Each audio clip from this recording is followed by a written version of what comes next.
She showed up in a torn velvet dress in the middle of a blizzard, and he tried to send her right back. He didn't want a wife. He wanted someone who could survive. And this woman, with her pale hands and city shoes already soaked through with snow, looked like she'd be dead before January. But she refused to leave. And that stubbornness, that one desperate, foolish refusal, would drag both of them into something far more dangerous than any mountain winter. Armed men. Hidden secrets. A fortune powerful enough to bury them both. Drop your city in the comments. Let's see how far this story travels.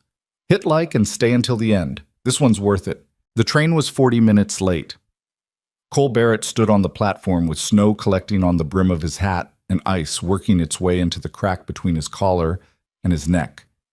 And he didn't move. He'd been standing in the same spot for the better part of an hour. He wasn't the kind of man who paced. Pacing was for men who had somewhere else to be. He had nowhere else to be. Around him, Silver Ridge carried on the way it always did in Decembers, desperately and without much grace. A mule cart was stuck in the frozen rut near the feed store.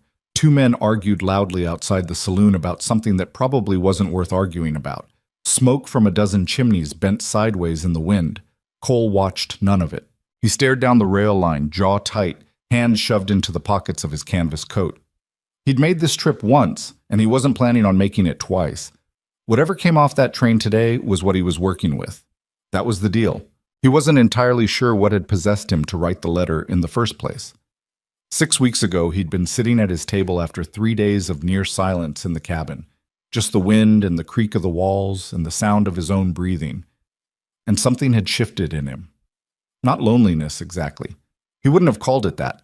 More like the slow, grinding recognition that a man running a homestead alone in the high Rockies was one bad leg injury, one bad storm, one bad season away from being a frozen body nobody found until spring.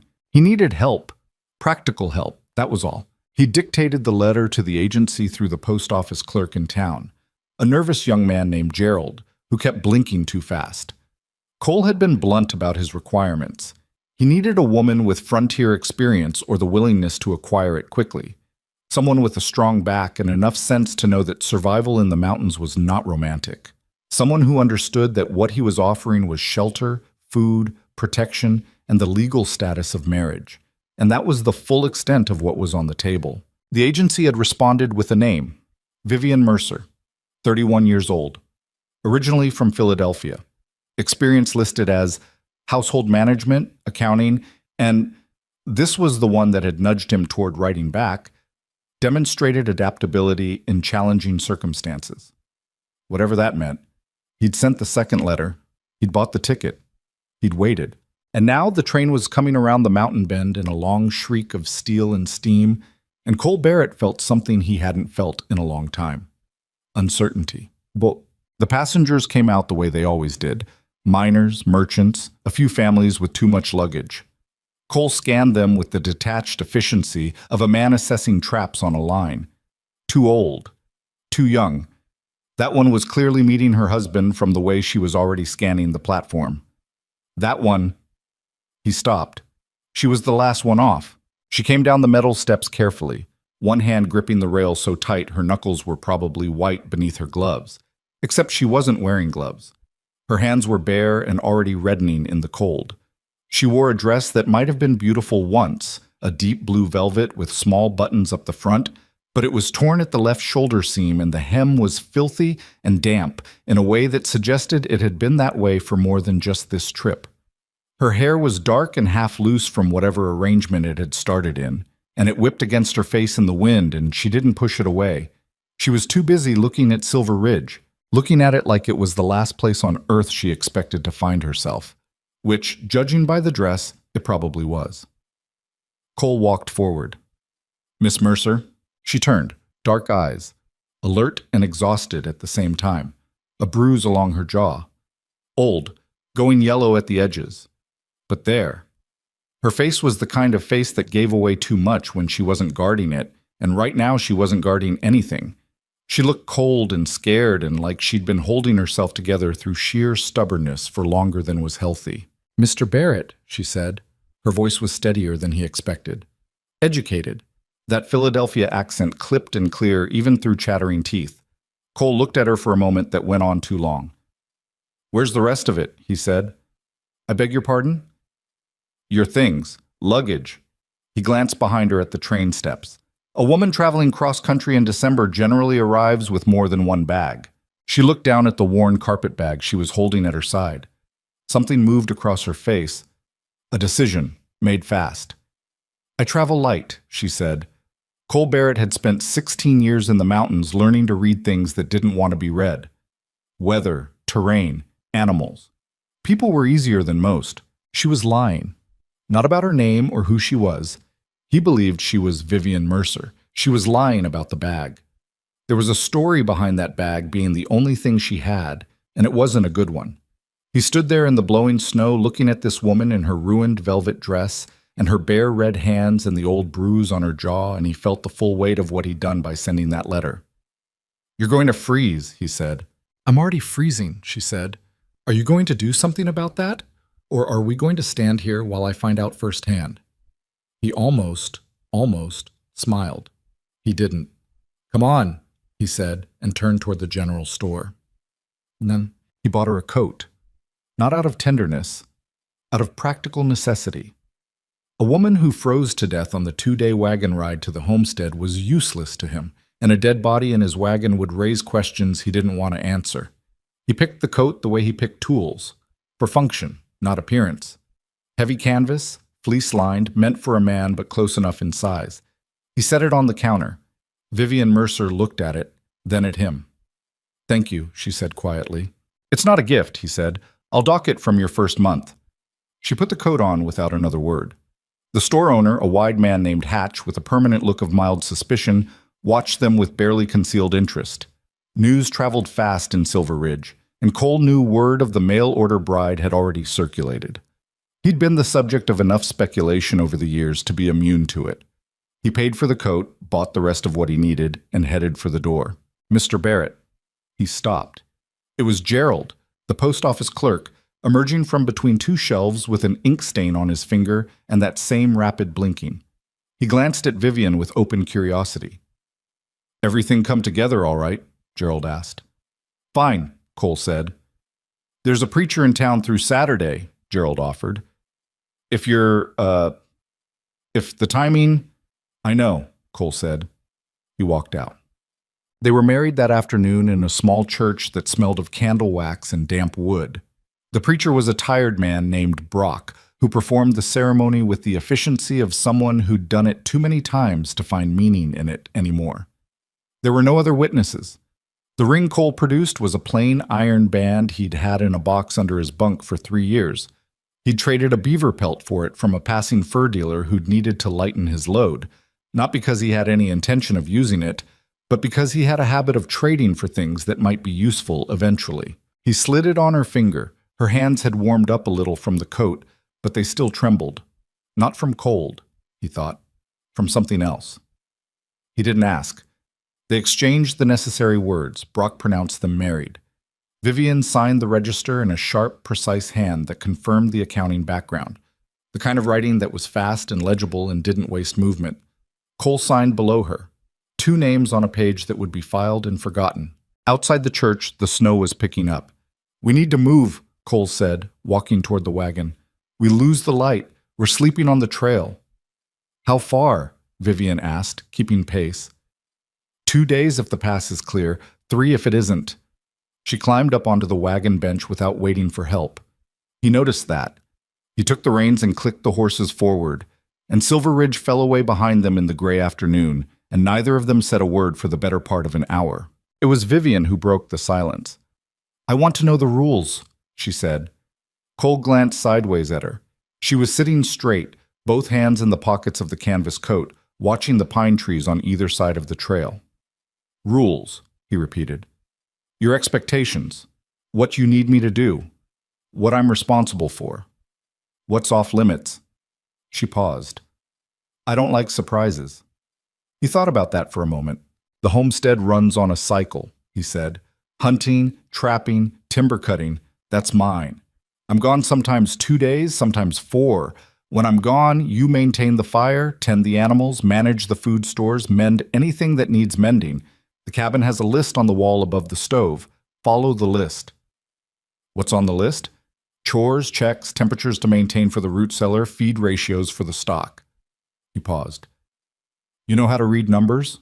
I'm an accountant, she said, and there was a dry edge to it that he wasn't expecting. Was an accountant, he noticed. Past tense. He didn't push. Then you'll manage the food stores, he said. I'll show you the system. It's not complicated if you pay attention. He kept his eyes on the trail. I'll teach you the rifle. Not optional. A beat. All right, she said. You get sick, you tell me. You get injured, you tell me. You're struggling with something, you tell me. I'm not interested in finding out something went wrong 3 days after it went wrong because you didn't want to admit you couldn't handle it. She was quiet for a moment. And what about you? She said. What about me? Same rules apply to you? The question surprised him more than he let on. I don't get sick, he said. Everybody gets sick. Not me. She made a small sound that might have been skepticism. And what's off limits? He considered the question seriously. My things are my things. Don't go through my packs. Don't touch the traps. You could lose a hand. Don't go past the eastern tree line alone. The drop on the far side isn't visible until you're already on it. What else? Don't ask me questions I haven't offered answers to, he said. I'll tell you what you need to know. Another long pause. Fine, she said. Same rule applies to you. He said nothing. The wind moved through the pines around them, and the horses pulled steadily, and Silver Ridge was already invisible behind the first ridge of mountain. Ahead, the trail wound upward into a world that was mostly white and gray and relentlessly indifferent. Cole Barrett watched it with the calm of a man who had long since made his peace with indifference. Beside him, Vivian Mercer watched it with something harder to name. The cabin revealed itself on the second afternoon in a clearing that the mountain seemed to tolerate rather than welcome. It sat backed against a granite shelf, low and solid, built from timber Cole had cut and laid himself over 3 seasons. It wasn't much to look at. A main room with a stone fireplace, a sleeping area partitioned off by a heavy curtain, a lean-to kitchen attached to the east wall, and a root cellar dug into the hillside behind. It had exactly 1 window. Vivian stepped down from the wagon and stood in the clearing looking at it. Cole unhitched the horses and led them to the small barn without comment. He came back to find her in the same spot. It's smaller than the letter described, she said. I didn't describe it in the letter. The agency's description said established homestead. It is established. She turned to look at him. There was something working in her expression that he couldn't entirely read. Not disappointment, exactly. More like recalibration, like she was adjusting numbers in a column. All right, she said, and picked up her bag and walked to the door. He followed. Inside, the air was cold. The fire had been banked low while he was gone, and it took him 20 minutes to bring it back up to a livable temperature. He walked her through the cabin with the efficiency of a man giving a tour of a tool shed. Here's the wood stack. Here's the water barrel. Check the level every morning. It freezes at the base overnight. Here's the root cellar ladder. Watch the 3rd rung. Here's the list on the wall. The list was long. She read it once, all the way through, without speaking. Any questions? He said. The feed ratio for the horses, she said. Is this adjusted for winter weight or standard? He looked at her. Winter weight, he said. She nodded. He showed her where she'd sleep. The main sleeping area, behind the curtain. He'd moved a cot into the lean-to kitchen for himself. It wasn't a conversation he wanted to have out loud, so he just showed her the arrangement and waited to see if she argued. She didn't. I'll start dinner, she said. He was almost to the door when she added quietly, Thank you for the sleeping arrangements. He stopped. Don't thank me, he said. It's practical. If the fire drops overnight, I need to know faster than you do. It was true. It was also not the whole truth. He kept walking. She burned the first 3 meals. Not catastrophically, not in a way that destroyed anything or wasted precious stores. But the first dinner was scorched on the bottom, the second was watery and undersalted, and the third was edible only because Cole had a high tolerance for food that was more fuel than pleasure. He ate all 3 without complaint. On the fourth night, she made something with dried venison and root vegetables, and a handful of dried herbs she'd found in a cloth bag hanging near the stove. He didn't know what she'd done differently, but it was hot and it was good, and when he looked up from the bowl, he found her watching him with an expression of cautious assessment. "Better?" she asked. "Yeah," he said, just the one word. She went back to eating, but something in her shoulders dropped a fraction of an inch. He noticed. The days developed a rhythm.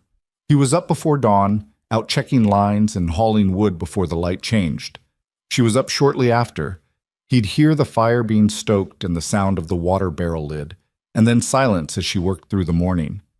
When he came in midday, there was food. She was learning the list, making small improvements he hadn't asked for, rearranging the root cellar shelves so the inventory was visible at a glance, mending a crack in the barn door frame with spare timber she'd found in the lean-to.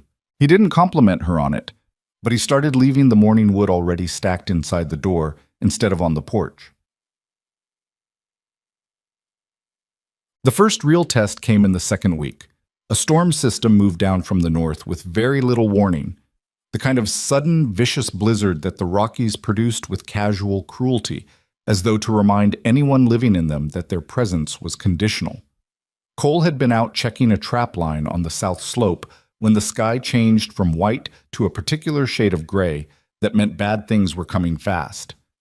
He pushed the horses hard getting back. The cabin was dark when he came through the door. "Vivian." No answer. He felt something tighten in his chest. Not panic, he didn't do panic, but its functional equivalent. "Vivian." "Root cellar." Her voice came from the floor hatch, muffled. "I'm reorganizing." He stood in the dark cabin and breathed once. "Storm's coming," he said.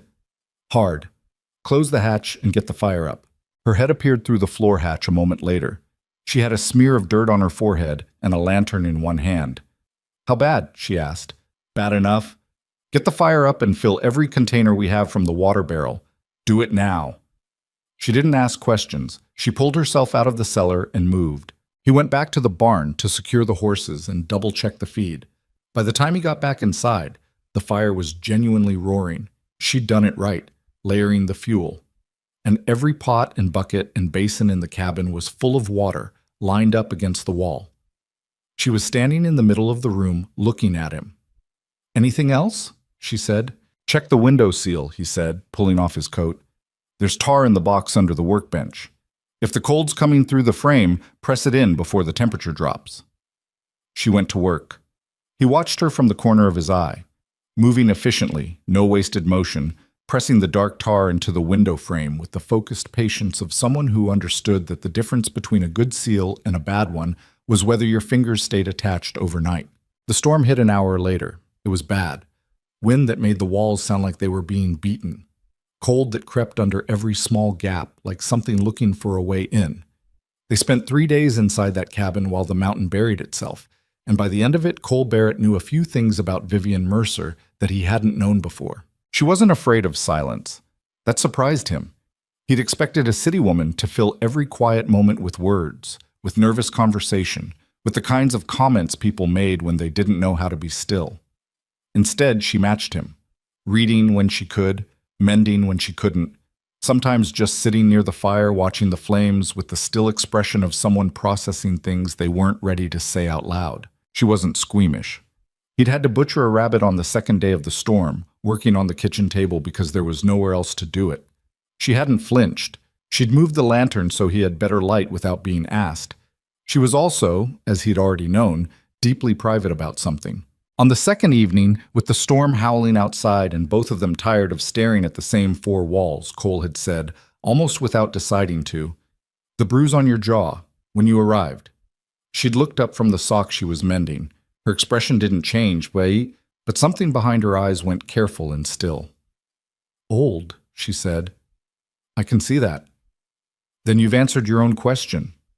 "I wasn't asking how old it was." She was quiet for a long moment. Outside, the wind hammered at the wood. "I know what you were asking," she said, and looked back down at the sock. He didn't push. He'd said he wouldn't, and he meant it. But the bruise and the single bag and the torn dress and the past tense she'd used about being an accountant, Those things lived in the back of his mind like pieces of a trap he didn't have all the parts for yet. On a clear day in the third week, with the storm memory gone and the sky a hard, brilliant blue, Cole took her out behind the cabin with the Winchester. She'd never fired a gun. She was honest about that. He appreciated honesty more than he appreciated almost anything else. "You're going to hate the first 10 tries," he said. "I've hated worse things," she said. He showed her the loading and the safety and the basic mechanics before he let her touch the trigger. She listened with complete attention, the kind of attention that didn't ask unnecessary questions because it was actually retaining information the first time. The first shot went 3 feet wide of the tree stump he'd set up. The recoil knocked her back a step, and she nearly dropped the rifle. "Brace into it," he said. "You're fighting it before it fires. Lean forward." "I'm leaning forward." "More." She tried again, 2 feet wide. "Your grip on the stock is wrong. Here." He adjusted her hands without thinking about it, moved her right thumb and repositioned her left palm, and the contact was brief and impersonal, but he felt her go very still under his hands. He stepped back. "Try again," he said. The third shot hit the edge of the stump. She lowered the rifle and looked at the stump with an expression of pure calculation. "I'm pulling left," she said. "Yeah." "Because my left arm is overcompensating for the weight." "That's right." She adjusted her own stance. He said nothing. She fired again and hit the stump dead center. She didn't cheer or express satisfaction. She loaded again and fired again and hit the stump twice more in a row. "That's enough for today," Cole said. "I want to do it again." Rifle hand gets tired. You lose accuracy before you know you've lost it, and then you build bad habits correcting for something that isn't real. Tomorrow. She held the rifle for a moment, looking at the stump. "What do I do if something comes while you're out and I have one shot?" she said.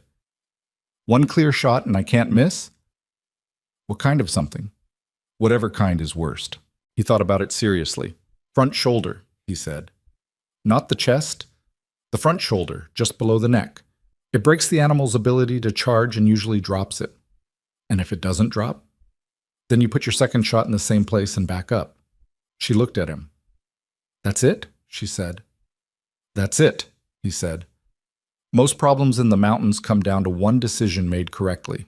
She looked back at the stump. "All right," she said, and handed him the rifle. They were building something in those weeks. Cole would not have called it friendship. That word suggested a warmth he wasn't ready to put a name to.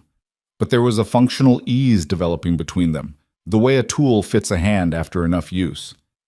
He knew how she took her coffee, black, no sweetener. She claimed she'd run out of the preference for sugar somewhere in eastern Kansas, which she said with no further explanation. He knew she woke once in the night, every night, and checked the window before going back to sleep. He knew she sometimes sat with a small notebook and wrote in it in a compact, controlled hand, and that she closed it when he came near. He didn't ask about the notebook. She knew how to read his silences, which ones meant leave him alone and which ones meant simply that he was thinking. She knew he took 2 cups of coffee in the morning and nothing in the afternoon. She knew the sound that the north wall made before a wind change because he'd told her once. They were, in the quiet and brutal isolation of the mountain winter, slowly becoming something like partners. Not a love story. He wouldn't have called it that. A survival arrangement that was working better than expected. That was what he told himself. It was late January when he came home to find her sitting on the floor of the cabin. Not hurt, not sick, just sitting on the floor with her back against the base of the bunk, knees pulled up, looking at nothing in particular. The fire was fine, the food was on the stove, everything was exactly as it should be. He stood in the doorway. "Vivian." She looked up. Her eyes were dry, but they had the look of someone who'd been somewhere very dark and had only recently started coming back. "I'm fine," she said. "I didn't say you weren't." He came in, took off his coat, and put the kettle on the fire. He didn't ask her to get up, and he didn't ask what was wrong. He made 2 cups of coffee, and he set one down on the floor beside her, and he took his to the chair by the fire, and he sat. That was it. She stayed on the floor. He stayed in the chair. The fire worked. The wind ran along the outside of the cabin in long, low notes. After a while, she said, "Do you ever miss people? Specific people you've lost?" He thought about it. "Yes," he said. "What do you do with it?" He considered the question with the seriousness it deserved. "I let it be there," he said. I don't push it down and I don't feed it. I just let it exist and wait for it to quiet. She was quiet for a moment. Does it always quiet? She asked. Eventually, he said. Not always when you want it to. She picked up the coffee and held it in both hands. That's the most you've said about yourself in 3 weeks, she said. Don't get used to it, he said. She made that small sound again, the one that might have been a laugh if it had gone a little further.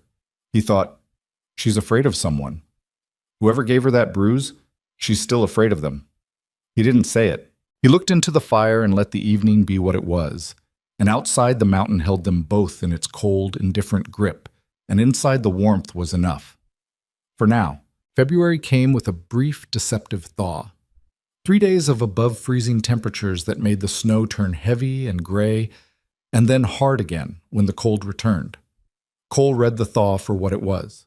Starvation season for predators. When prey was harder to find and the pack hierarchy was under pressure, things that normally kept their distance stopped keeping it. He told her before he left on the 4-day trap run. I'll be back Thursday at the latest, he said, loading the saddlebags. If it's Friday, there was weather. And if it's Saturday, she said, come to town. Don't come looking for me. She stood in the barn doorway with her arms crossed, coat buttoned to the chin. What should I be watching for? She asked. He paused. Tracks, he said. This time of year, wolf packs range farther. If you see prints near the tree line, don't go near the tree line. And if they come to me? He looked at her. They won't, he said. The barn smell usually keeps them back. She held his gaze with the expression he'd started to recognize, the one where she was filing information and didn't like the gaps in it. But if they do, she said. He tightened the saddle strap. You know where the rifle is, he said. He rode out. He was 2 days out, working a line along the northwest ridge, when the blizzard caught him. Not the dramatic kind that gave warning. This one came out of a clear afternoon in less than an hour, the temperature dropping 20 degrees as a pressure system rolled off the peaks with total disregard for anyone's plans. By the time he recognized what was happening, it was already unsafe to ride back, and he made camp in a rocky overhang and waited it out with the horses and the cold and the uncomfortable mental math of how many days he was going to be late. Vivian was alone in the cabin. He'd built that cabin to be defensible. The door was solid. The shutters were heavy. She had the rifle and she knew how to use it. He'd watched her put 4 clean shots into a target at 40 yards just last week. She was fine. He told himself that every 4 hours when he woke to check the horses, and he almost believed it each time. What she never fully told him, what came out in pieces over the weeks after, was the sequence of it. She'd heard the dogs first. The homestead had 3 dogs, 2 working dogs that slept in the barn, and an older male named Grit who sometimes slept inside. Around midnight on the 3rd day of Cole's absence, all 3 started making sounds she'd never heard from them before. Not barking. A lower, different sound. Grit was standing at the base of the door with his hackles raised and his whole body vibrating. She got up. She pulled on her coat and her boots, and she took the rifle from the wall and checked the load the way Cole had shown her. Through the single window, with the frost half covering the glass, she could see shapes at the tree line. She counted. 5. Maybe 6. The largest one was already crossing the clearing. She told him later that she'd thought about opening the door. She hadn't, obviously, but she'd thought about it, because there was some part of her that had believed if she stayed behind wood she wasn't really facing it, that it wasn't really happening. She recognized that impulse for what it was, and she'd put the rifle through the shutter slot instead. Cold barrel against the cold wood. Target in the dark. She'd fired. The sound was enormous in the frozen night. It rolled off the granite shelf behind the cabin and came back doubled, and the shapes at the tree line scattered. The largest one dropped. She reloaded. Waited. The remaining animals circled for a while, and then, whether because of the shot or because Grit was now genuinely howling with a ferocity she hadn't known he had, they pulled back into the trees and didn't come out again. She stayed at the shutter until dawn. In the morning light, she saw the dead animal in the snow, a large gray wolf, fully grown, 30, 40 pounds. She opened the door. Grit went out first. She followed. She stood over the wolf for a long time. Mutt. Cole came over the ridge on the afternoon of the 4th day, the horses exhausted and ice on his coat. He saw the body in the snow from 100 yards out, He pushed the horses faster than they wanted to go. She was in the barn, working. Mending a piece of tack that had cracked in the cold, her fingers moving steadily through the stiff leather. She had a bruise across her left cheekbone, fresh, purpling at the edges, and a deep scratch on her forearm that she'd bandaged with strips from an old shirt. She looked up when he came in. "You're early," she said. He looked at her. The bruise, the bandaged arm, the expression on her face that was tired and guarded, and something else, something below both of those. "What happened?" he said. "Wolf pack. 6 of them, maybe more. I saw the one in the snow." "I put it there," she said. He stood in the doorway of his barn, trail-worn and cold, looking at this woman who had arrived on his platform 2 months ago in a ruined velvet dress and bare hands, and who was sitting in his barn mending leather and telling him she'd shot a wolf at midnight to protect his animals like it was a fact she was submitting for record. "You all right?" he said. She looked at him for a long moment. "The recoil knocked me sideways," she said. "Hit the shutter frame." She gestured at her cheekbone. "Arm is from grit. He got too excited coming out in the morning, knocked me down. You stayed at the shutter all night." "I didn't know if they'd come back. They usually don't." "I didn't know that then." He walked to the tack bench and stood beside her, looking at the strip of bandage on her arm. She'd done it neatly, clean. He didn't touch it. "The animals are fine," she said. "Checked them all this morning. I fed the horses extra." He looked at her.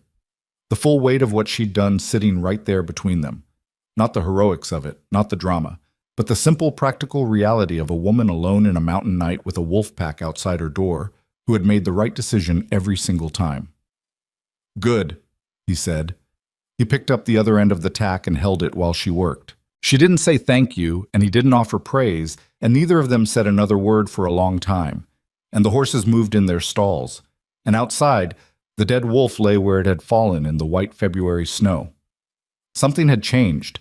He couldn't put a name to it, and he didn't try. But later that evening, when he caught himself watching her hands as she wrote in that small notebook, the efficient private script moving across the page, he knew that whatever she was carrying and whatever she was running from, it had stopped feeling like something outside his concern. It had started feeling like something he'd walk into a storm for.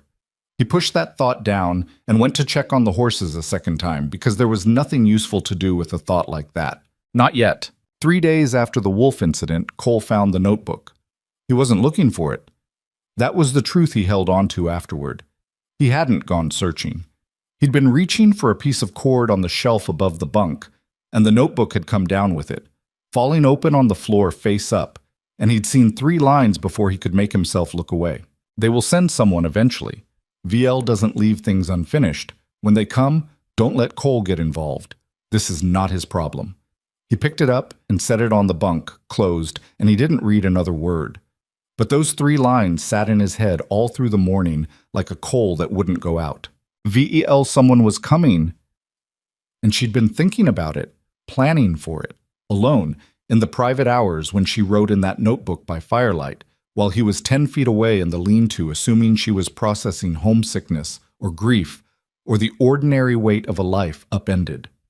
She was planning how to keep him out of something she was clearly already deep inside. He didn't confront her. Not that morning.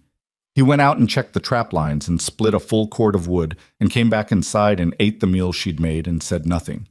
He watched her move through the cabin, efficient, capable, that same careful composure she wore like armor. And he thought about 3 lines of handwriting and a bruise that was fading to yellow at the edges of her jaw.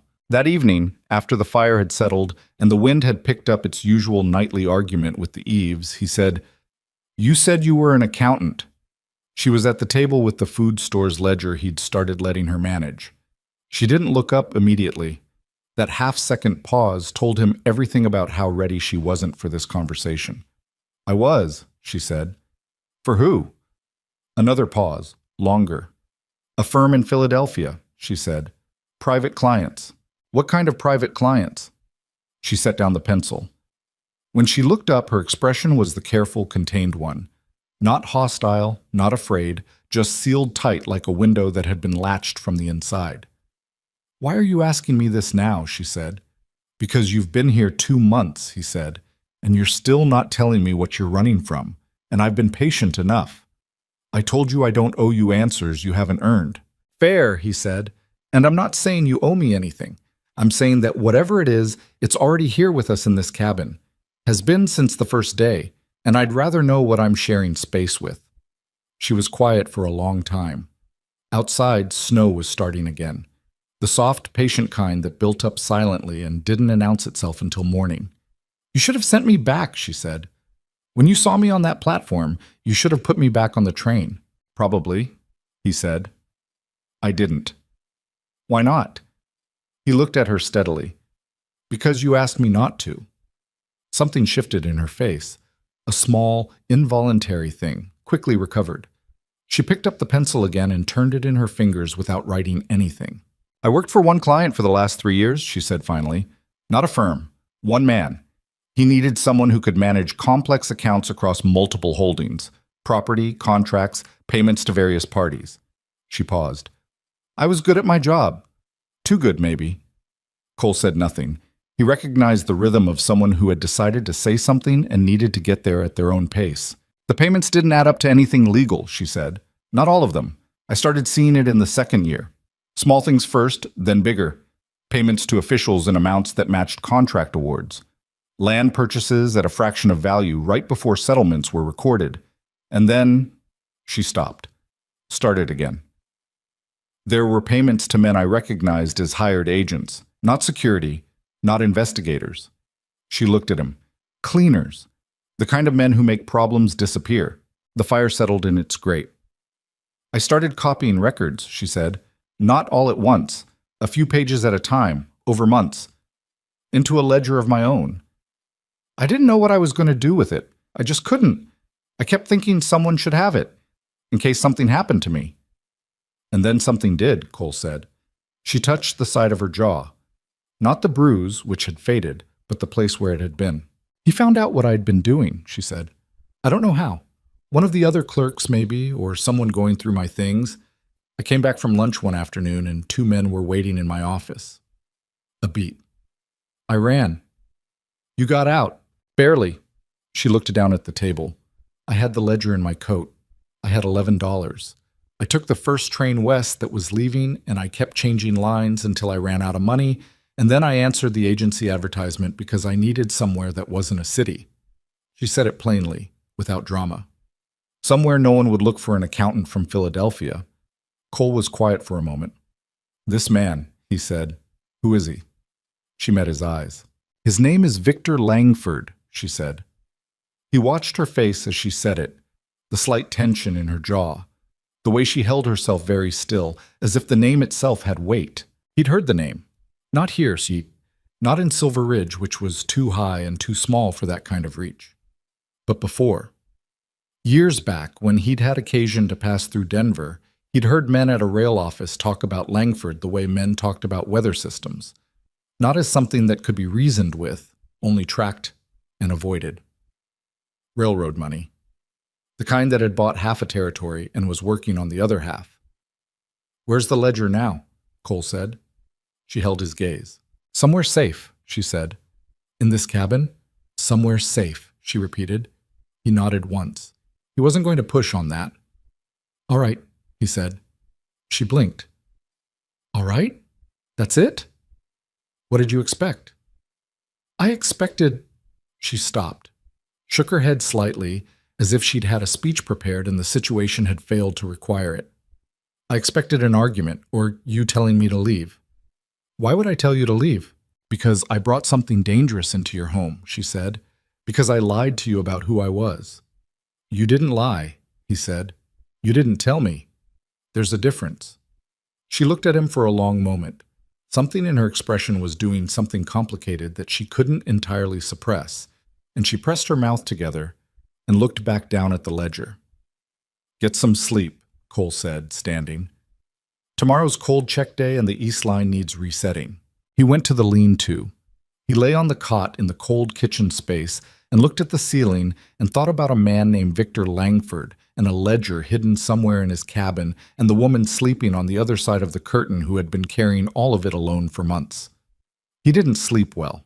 But in the morning, he got up and made coffee, and when she came out of the sleeping area still pulling her hair back, he handed her a cup without a word, and they started the day. And that was a kind of answer, too. March arrived with the grudging reluctance of a season that knew it was losing. The cold didn't break. It never fully broke in the high Rockies, not until late April, and sometimes not even then. But the quality of it changed, less absolute, less like the world had decided to freeze permanently, and more like it was considering other options. The days got longer by minutes. Cole noticed, and he thought Vivian noticed too, though she didn't say anything about it. What she did do was spend more time outside, checking on things she didn't strictly need to check on, standing in the clearing with her face tipped up to a sky that was sometimes, briefly, the color of something other than gray. She was stronger than she'd been in December. That was simply true, and he recognized it the way he recognized changes in terrain, as information, not sentiment. Her hands had calloused. She moved through the homestead routines without thinking about them, the way the body eventually takes over from the mind when a task becomes familiar enough. She could read the animals' moods. She knew which of the horses was going to be difficult on cold mornings. She could tell the difference between the sounds the wind made when it was just passing through and the sounds it made when it meant to stay. She'd also started asking better questions. Not more questions, better ones. Fewer gaps, less clarifying, more about the reasoning behind things rather than just the mechanics. One morning in early March, she was watching him set a snare along the south run, and she said, "Why that angle? The approach looks easier from the other direction." "Because the easier approach is the one they use," he said. "Put the snare where they feel comfortable, not where they feel exposed." She thought about that. "That works on people too," she said. "Most things that work in the mountains work on people too," he said. She was quiet a moment, then, "Is that why you're hard to read? You don't use the comfortable approach?" He looked at her. She was watching the snare, not him, her expression merely curious. "I'm not trying to be hard to read," he said. "I know," she said. "That's what makes it hard." He didn't have an answer for that. He finished setting the snare, and they walked back toward the cabin through snow that was starting, at the southern edges of the clearing, to show a faint pale green beneath its surface. He was aware of her beside him in a way that had been building for weeks, and that he was actively choosing not to examine directly. It was the kind of awareness that lived in small things. The fact that he noticed when she changed where she sat in the evenings, the fact that he was listening for her footstep when he came back from the lines, the fact that 3 weeks ago he'd have described her as a practical arrangement and now couldn't quite make that description sit flat. He left it alone. Whatever it was, it would wait. The incident with the supply run happened on a Tuesday in the second week of March. Cole had been planning to go down to Silver Ridge for provisions. The coffee was nearly gone, and they were low on lamp oil, and there were a few hardware items he'd been putting off.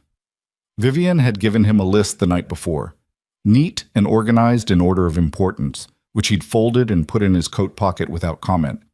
At breakfast she said, "I want to come." He looked up. "Town," she said.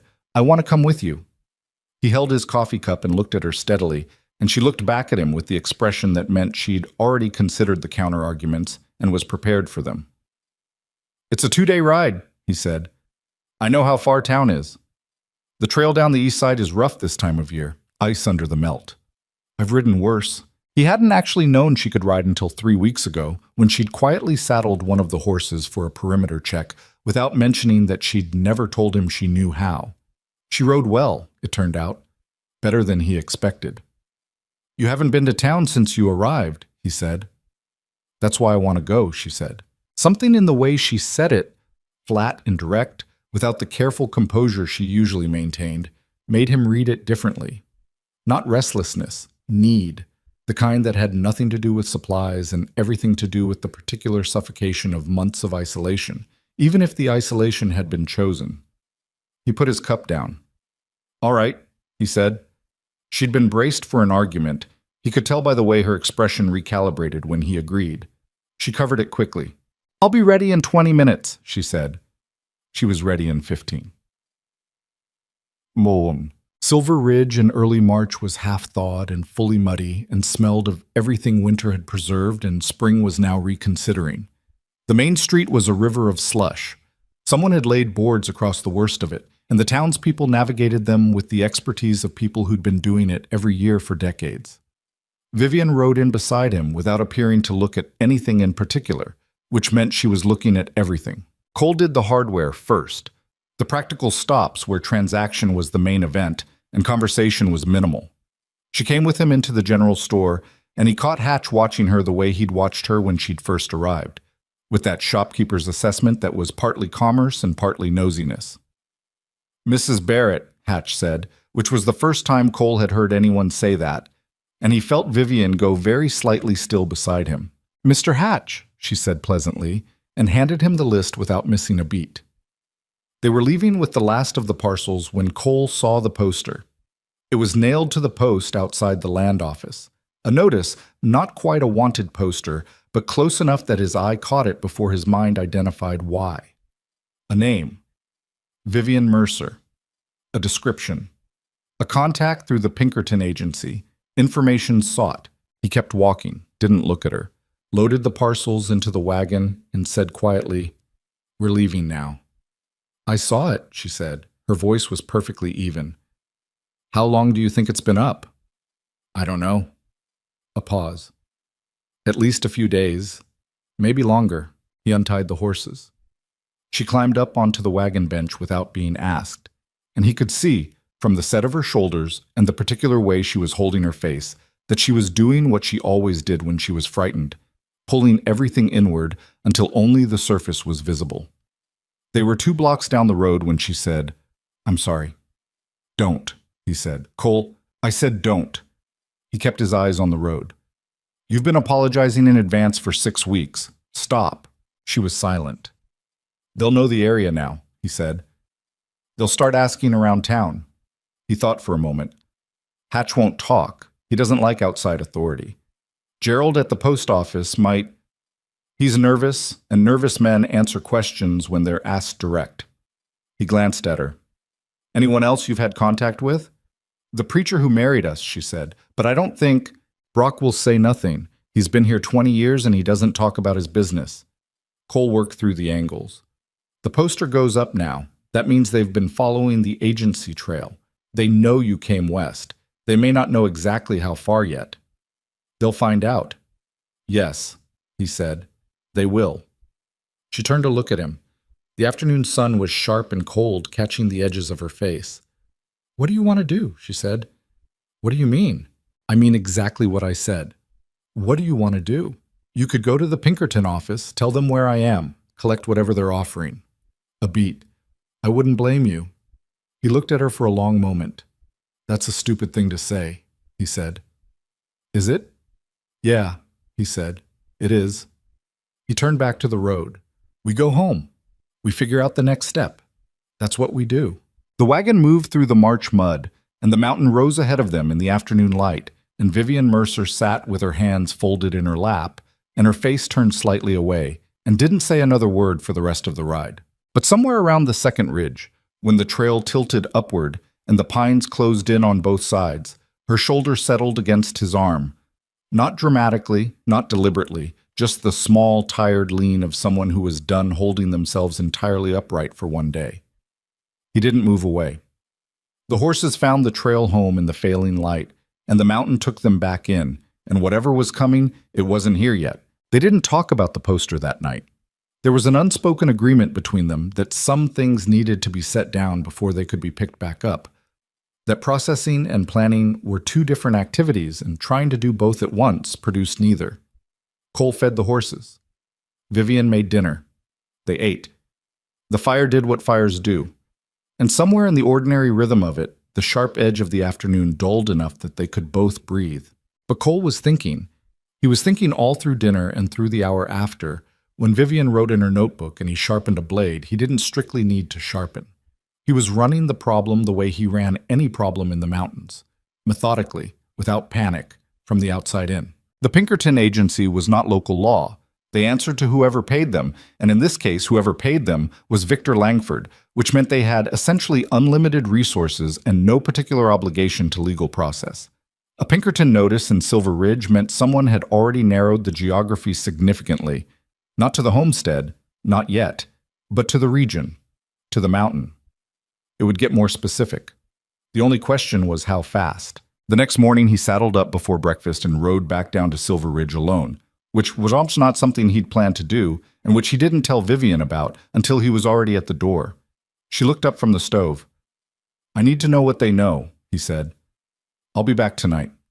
Cole, stay inside, both dogs in with you." He was gone before she could argue. In town, he went to the saloon first, because saloons in small mountain towns functioned as the actual communications infrastructure.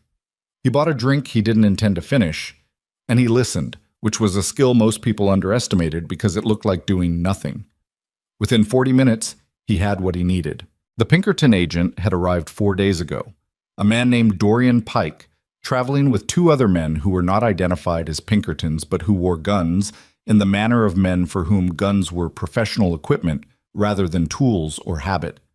Pike had spoken to the sheriff, a decent man named Aldous who had the look of someone deeply uncomfortable with the situation, and had asked questions about recent arrivals and marriages registered in the past 6 months. Cole finished his drink and walked to the sheriff's office. Aldous was at his desk. He was a compact man in his 50s with a gray mustache and the general expression of someone who had seen enough to be tired but not enough to be cynical. He looked up when Cole came in, and something in his expression said he'd been expecting this visit. "Barrett," he said. "Aldous." Cole sat in the chair across from the desk without being invited. "Tell me about the Pinkerton man." Aldous leaned back. "What makes you think—" "Don't," Cole said. "I've known you 8 years. I know when you're going to say something useful and when you're going to say something political. Skip the second one." The sheriff looked at him for a moment, then forward at his own hands. "His name is Dorian Pike," Aldous said. "He's got a commission signed by a federal magistrate out of Denver, which means I have to cooperate with him on paper. In practice, his warrant is for a woman named Vivian Mercer, wanted for theft of private documents and breach of confidential employment." A pause. "That's what it says on paper. And off paper?" "Off paper, he's got 3 men with him, and he asked specifically about homesteads in the upper elevations. Asked about you by name." Cole felt something go still and cold in his chest. Not surprise. Confirmation. "Hatch?" he said. Hatch told him nothing. Gerald told him you'd ordered a mail-order bride last fall and she'd arrived in December. Aldous met his eyes. "I'm sorry, Cole. Gerald didn't know what he was giving." "I know." He stood. "Where's Pike now?" "Rode out yesterday morning, North Trail." The sheriff paused. "Cole? If she's done something—" "She witnessed something," Cole said. "That's different." Aldous looked at him for a long moment, the kind of look that was doing the math on loyalty versus obligation. "I can't stop him," the sheriff said. "Legally. The commission is real." "I know. But I can be slow," Aldous said, "about reporting conversations I've had." Cole held the man's gaze. "Appreciate it," he said, and walked out. He pushed the horse hard going back up the mountain, not because speed would change anything now, but because the nervous energy that lived in his chest needed somewhere to go, and the horse was the only available option. The North Trail. Pike had taken the North Trail, which meant he already had enough of a bearing to choose correctly between 2 approaches, which meant his information was better than Cole had hoped. Vivian was in the clearing when he rode in, splitting wood. She wasn't doing it badly, which a month ago would have surprised him. She'd figured out the weight distribution issue early in February, and now she split with a clean, economical motion that wasted nothing. She looked up when he came through the tree line. She read his face before he said a word. "They know where we are," she said. It wasn't a question. "Not exactly," he said, dismounting. "Close enough." She drove the axe into the splitting block and stood with her hands on the handle, looking at him. "Tell me," she said. He told her. All of it. Pike, the commission, the North Trail, Gerald's inadvertent disclosure. He didn't soften any of it, and she didn't ask him to. She listened with the still absorbing attention she gave to things that mattered, and when he finished, she was quiet for a moment. "How long?" she said. "A day. 2 if the trail gives them trouble." He paused. "I need to know about the ledger." She looked at him. "I need to know if it exists and if it's here," he said. "I'm not asking where. I'm asking if." A long pause. "Yes," she said. "It's here." Is there enough in it to do what you said? Expose what Langford's been doing? If it reaches the right person, she said. The problem is finding someone he hasn't bought. A federal judge, Cole said. Not territorial, federal, beyond the reach of railroad money. They exist, she said carefully. I knew of one in Denver, Judge Emmett Krall. He'd prosecuted a railroad land fraud case 3 years ago against one of Langford's competitors. He was offered a bribe and reported it instead. You know this for certain? I researched him, she said, before I ran. I knew if the ledger was ever going to do anything useful, it needed the right destination. She paused. But getting it to Denver is the problem. If Pike catches up to us before... He won't, Cole said. You don't know that. No, he said. But I know this mountain better than any Pinkerton from back east, and that counts for something. She looked at him with an expression that was trying to decide whether that was genuine confidence or the kind of thing men said when they didn't have a better answer. He wasn't entirely sure himself. Come inside, he said. We need to make a plan. The plan, as plans go, was imperfect. It had to be. Because imperfect plans were the only kind available when the situation had too many variables and not enough time. They sat at the table with the lamp between them and Cole's hand-drawn map of the surrounding terrain spread across the food ledger, and they worked through it. The first question was whether to run or hold. Running had the advantage of mobility and the disadvantage of exposure. 2 people on a trail were visible in ways that a cabin in a clearing was not. Holding had the advantage of defensibility and the disadvantage that a defended position was only useful if help was eventually coming, and help was not coming. We don't run, Cole said. Not yet. If we leave now, we're on open trail and we can't outpace 3 armed men. So we stay, Vivian said. We prepare to stay, he said, and we prepare to move if we have to, both. What does preparing to move look like? Pack what you can't afford to lose into the saddlebags and leave them packed. Have the horses ready to go in under 10 minutes. He looked at the map. If it comes to leaving, we go west, not back down to Silver Ridge. There's a route through the Callaway Pass, harder trail but faster if you know it, and it comes out on the far side of the range near a mail relay station. You know this route? I've run it twice, he said. Once in October, once in early spring. Not in February. No, he said honestly. Not in February. She absorbed that. And the ledger, she said. Separate from everything else, he said. Not in the saddlebags, not in the cabin, somewhere on you, if we're moving. She nodded slowly. She'd already thought about this. He could tell by the fact that she wasn't surprised by the suggestion. There's something else, she said. He waited. The ledger alone is evidence, she said, but it's evidence from a former employee who ran. A good lawyer, some employee, and Langford has 20 of them, could argue I fabricated it, altered records. She paused. But if someone else confirmed it, someone who'd seen the same things. There was another accountant, a man named Samuel Briggs. He managed Langford's Western holdings. I think he saw what I saw. You think?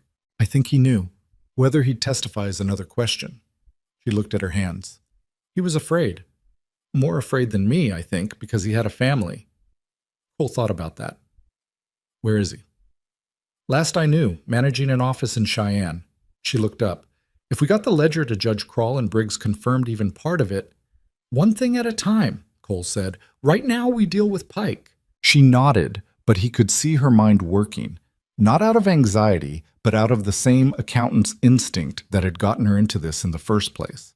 She thought in sequences, in chains of cause and effect, in what happened after what happened.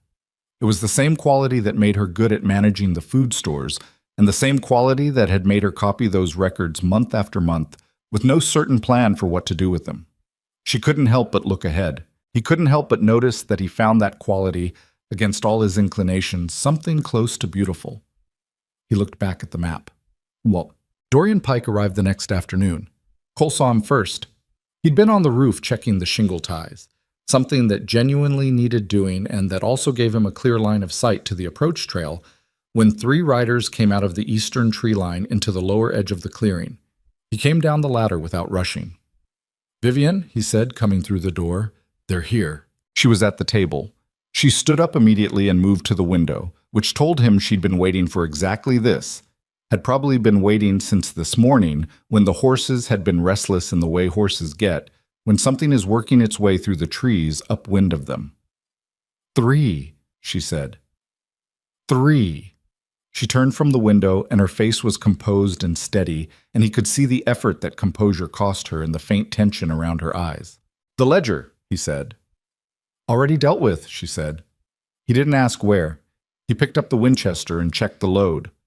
"You're not going out there with the rifle," she said. "No," he said. "I'm answering the door with it. Different thing." The knock came about 3 minutes later. A solid, official knock, the kind that was announcing itself rather than asking. Cole opened the door. The man on his porch was not what he'd expected from a Pinkerton detective. Pike was younger than Cole had imagined, late 30s, lean in the way of someone who stayed that way deliberately.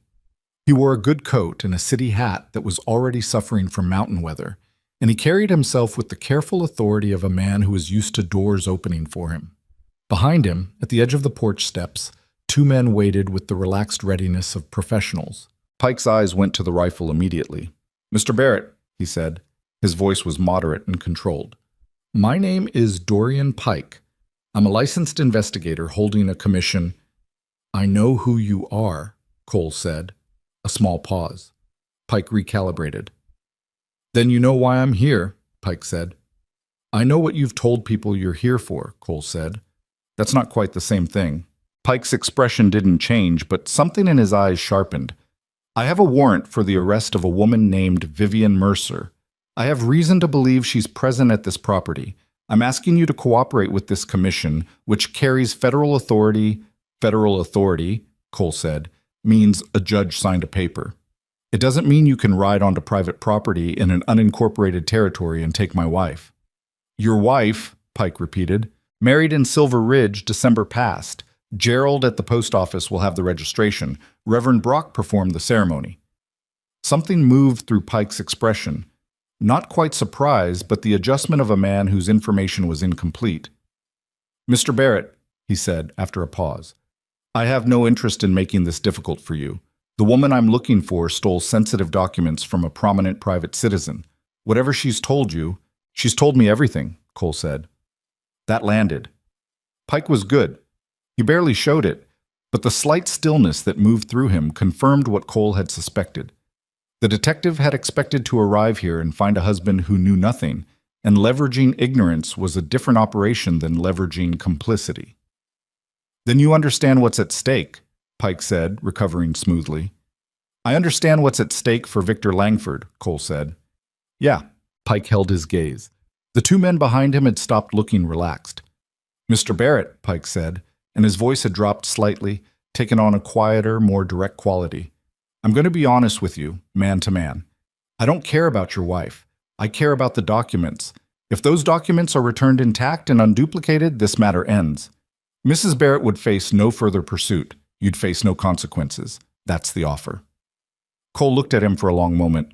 "And if I say no?" he said. "Then I come back with more men and a harder conversation," Pike said, simply, without heat. Cole nodded slowly, as if considering. "I'll need to speak with my wife," he said. "Of course." "Come back tomorrow morning," Cole said. "I'll have an answer." Pike studied him. Cole met his gaze with the patience of a man who had spent 16 years being read by things more dangerous than a Pinkerton detective. "Tomorrow morning," Pike said finally. "First light," Cole said. Pike turned, said something quiet to his men, and the 3 of them walked back across the clearing to the tree line. Cole watched them go. They disappeared into the pines, but they didn't leave. He could see the horses through the trees, stopping, setting up camp, close enough to watch. He went inside and closed the door. Vivian was standing in the middle of the room with her arms at her sides and her face doing the thing it did when she was past pretending. "You bought us one night," she said. "I bought us one night," he agreed. "What do we do with it?"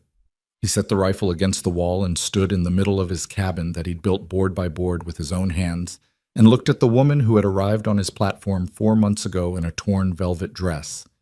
And he thought about everything between that day and this one, and he made a decision that he'd probably been moving toward for weeks without acknowledging it. "We're not giving him anything," he said. "Not the ledger, not you." She looked at him. Cole, she said carefully, they'll come back. More men. You could lose everything. The homestead, I know what I could lose, he said. Then why? Because what you're carrying could stop him, Cole said. Not just for you. For every person whose land he's taken, every family that got pushed off their property so he could run a rail line through it, He stopped, steadied. Because it's the right thing to do. And because you came to me when you needed help, and I gave you my name, and that means something to me even if it doesn't mean what either of us expected. The room was very quiet. Vivian was looking at him with an expression he hadn't seen before. Not the guarded composure, not the careful assessment. Something underneath all of that, something that had been living down there for a while, and was now, in the particular crisis of this moment, too tired to stay hidden. I didn't think it would mean that much, she said quietly. To you. Neither did I, he said, and meant it. She looked away first. All right, she said after a moment. What's the plan? He thought. We need to get a copy of what's in that ledger to someone who can move on it faster than Pike can stop it, he said. Tonight, before morning. There's no way to get to Denver tonight. No, he said, but there's a mail relay rider who runs the overnight South Pass. He leaves Silver Ridge at midnight. If we can get a sealed packet to him before midnight, that's 2 hours of hard writing, she said. Yes, he said. She looked at him for a moment. I can copy the key pages, she said, the ones with the payment records and the dates, in an hour, maybe less. Do it, he said. She was already moving. He picked up the rifle and went back to the door and stood looking out through the crack at the darkening tree line and the faint orange light of a fire where 3 men were waiting for a morning that Cole Barrett had no intention of giving them. Outside, the mountain held its cold silence, indifferent as always to what happened in the clearing below. The horses shifted in the barn. Somewhere in the middle distance, something moved through the pines. An animal, a sound, the natural restlessness of a wilderness that didn't pause for human trouble. Inside, by lamplight, Vivian's pen moved fast and precise across the paper, copying numbers and names and dates that had already cost her everything once and were about to cost them both considerably more. Cole watched the trees and waited, and the night came down around the cabin like a held breath. Vivian finished copying in 53 minutes. Cole knew because he'd been counting, in the loose way a man counts when he's standing at a door watching tree-line shadows and trying not to think about how little margin they had. She came to him with 6 folded pages, tight and dense, with her small, precise handwriting, and a separate sheet with a single paragraph addressed to Judge Emmett Krall in Denver. The paragraph was direct and without drama. Dates, names, the nature of the evidence, and a request that the original ledger be subpoenaed through federal process before any Pinkerton commission could interfere with it. That's enough, Cole said, looking at the pages. It's the spine of it, she said. Payment dates, amounts, names of recipients, cross-referenced against contract awards. A federal judge with half a brain can see the pattern in 10 minutes. She paused. It won't be enough to convict, but it'll be enough to open an investigation, and an investigation is enough to freeze everything he's doing. That buys time for the original. Cole folded the pages and sealed them into an oilskin packet he used for keeping documents dry on the trail. He wrote Krall's name on the outside in his own hand. You can't ride down yourself, Vivian said. No, he agreed. Pike's men will be watching the trail. Then how? There's another way down, he said. Southwest slope. It's rough and it's longer and in the dark. It's not something I'd do for fun, but they won't be watching it because they don't know it exists. He picked up his coat. I'll be back before first light. She looked at him. The lamp was burning low and the cabin was all shadow and firelight, and her expression was doing something complicated that she wasn't bothering to hide entirely. Be careful, she said. Not come back safe or anything that admitted too much. Just be careful, which was Vivian's version of the same thing, and he understood that. Bar the door, he said. Don't open it for anything that doesn't sound like me. What does you sound like? 3 knocks, pause, 1. She nodded. He went out the back through the lean-to and took the long way around the barn to avoid the sight line from the eastern tree line, moving low and using the shadow of the granite shelf behind the cabin until he hit the southwest trail. It wasn't a trail, exactly. More like a route he'd memorized through repetition, a sequence of landmarks in the dark that his body knew even when his eyes didn't. The ride down was bad. Not catastrophically bad, but the kind of sustained, grinding difficult that required constant attention and offered no reward. Twice the horse picked wrong in the dark, and he had to dismount and lead her around obstacles by feel. The temperature was dropping again. Clear night sky, which meant no cloud cover, which meant everything was losing heat fast. He made Silver Ridge at 11:40. The mail rider was a young Ute man named Joseph Cade, who ran the overnight Southern Pass twice a week and was reliably the most discreet person in a 50-mile radius because discretion was simply part of the job. Cole caught him at the relay station saddling up. "I need this on the first coach to Denver," Cole said, handing him the packet. "Addressed to Judge Crawl, not the post office, the federal courthouse." Cade looked at the packet, looked at Cole. "Extra?" he said. Cole gave him everything in his coat pocket. $12 and a small folding knife that had cost him more than $12, but that was what he had. Cade put the packet in his inner breast pocket without another word and rode south into the dark. Cole turned around and rode back up the mountain. He made it back to the cabin at 2:15 in the morning, cold down to something that felt like bone level, the horse blowing hard. 3 knocks, pause, 1. The bar came off the door, and Vivian was standing there with the rifle and an expression of relief that she immediately composed into something more neutral. "Cade has it," he said, coming in. "Good," she said. "We have until morning before Pike expects his answer. And we're going to tell him no. We're going to be gone before he can ask," Cole said. She looked at him. "We can't stay," he said, taking off his coat. "Even if Pike backs off for now, which he won't, once he knows we've sent something to Denver, Langford will send more. Different kind. Men who don't bother with commissions." He looked at her steadily. "We need to be somewhere else when that happens." "Where?" he thought. "Cheyenne," he said. "You said Samuel Briggs was in Cheyenne." Something shifted in her face. "You want to go to Briggs? You said his testimony would strengthen the case." "I said it might," she said. "He was afraid, Cole. He has children. I don't know if He's had 4 months of living with what he knows," Cole said. "People change in 4 months. You know that." She was quiet for a moment. "Yes," she said. "I know that." "Get some sleep," he said. 2 hours. We move before dawn. You need sleep more than I do." "I'll manage. Cole." She said it with a firmness that made him stop. 2 hours. I'll wake us both." He looked at her.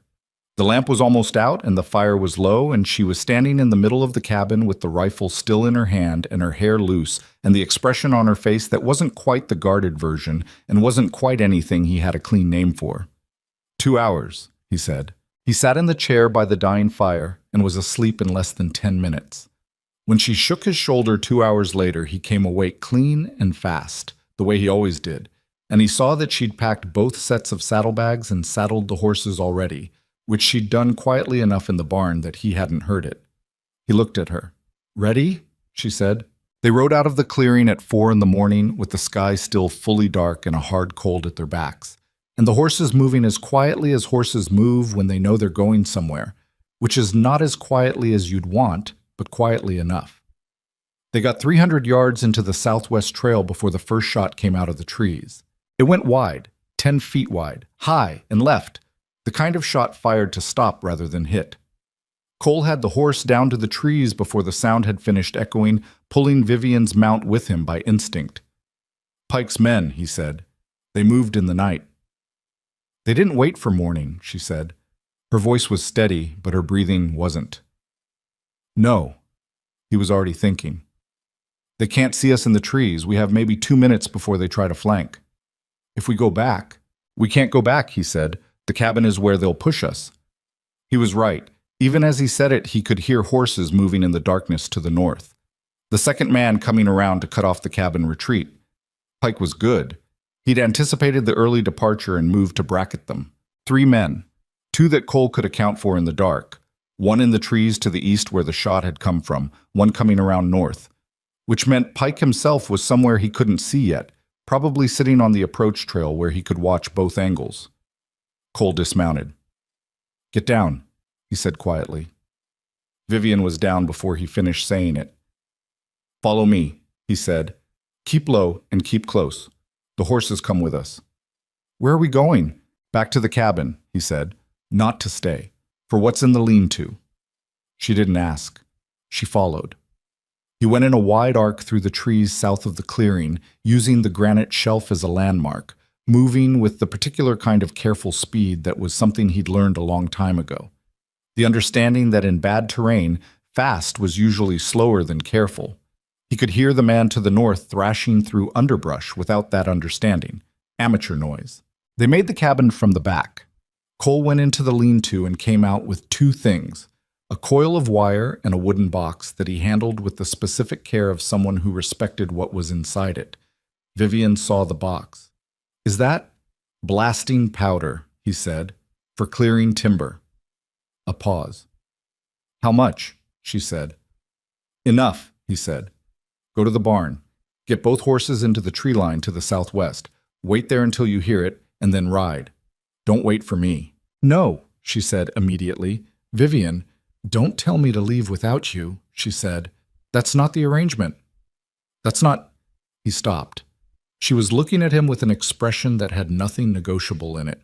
He thought about arguing and recognized that arguing would cost more time than it was worth. "Stay low," he said.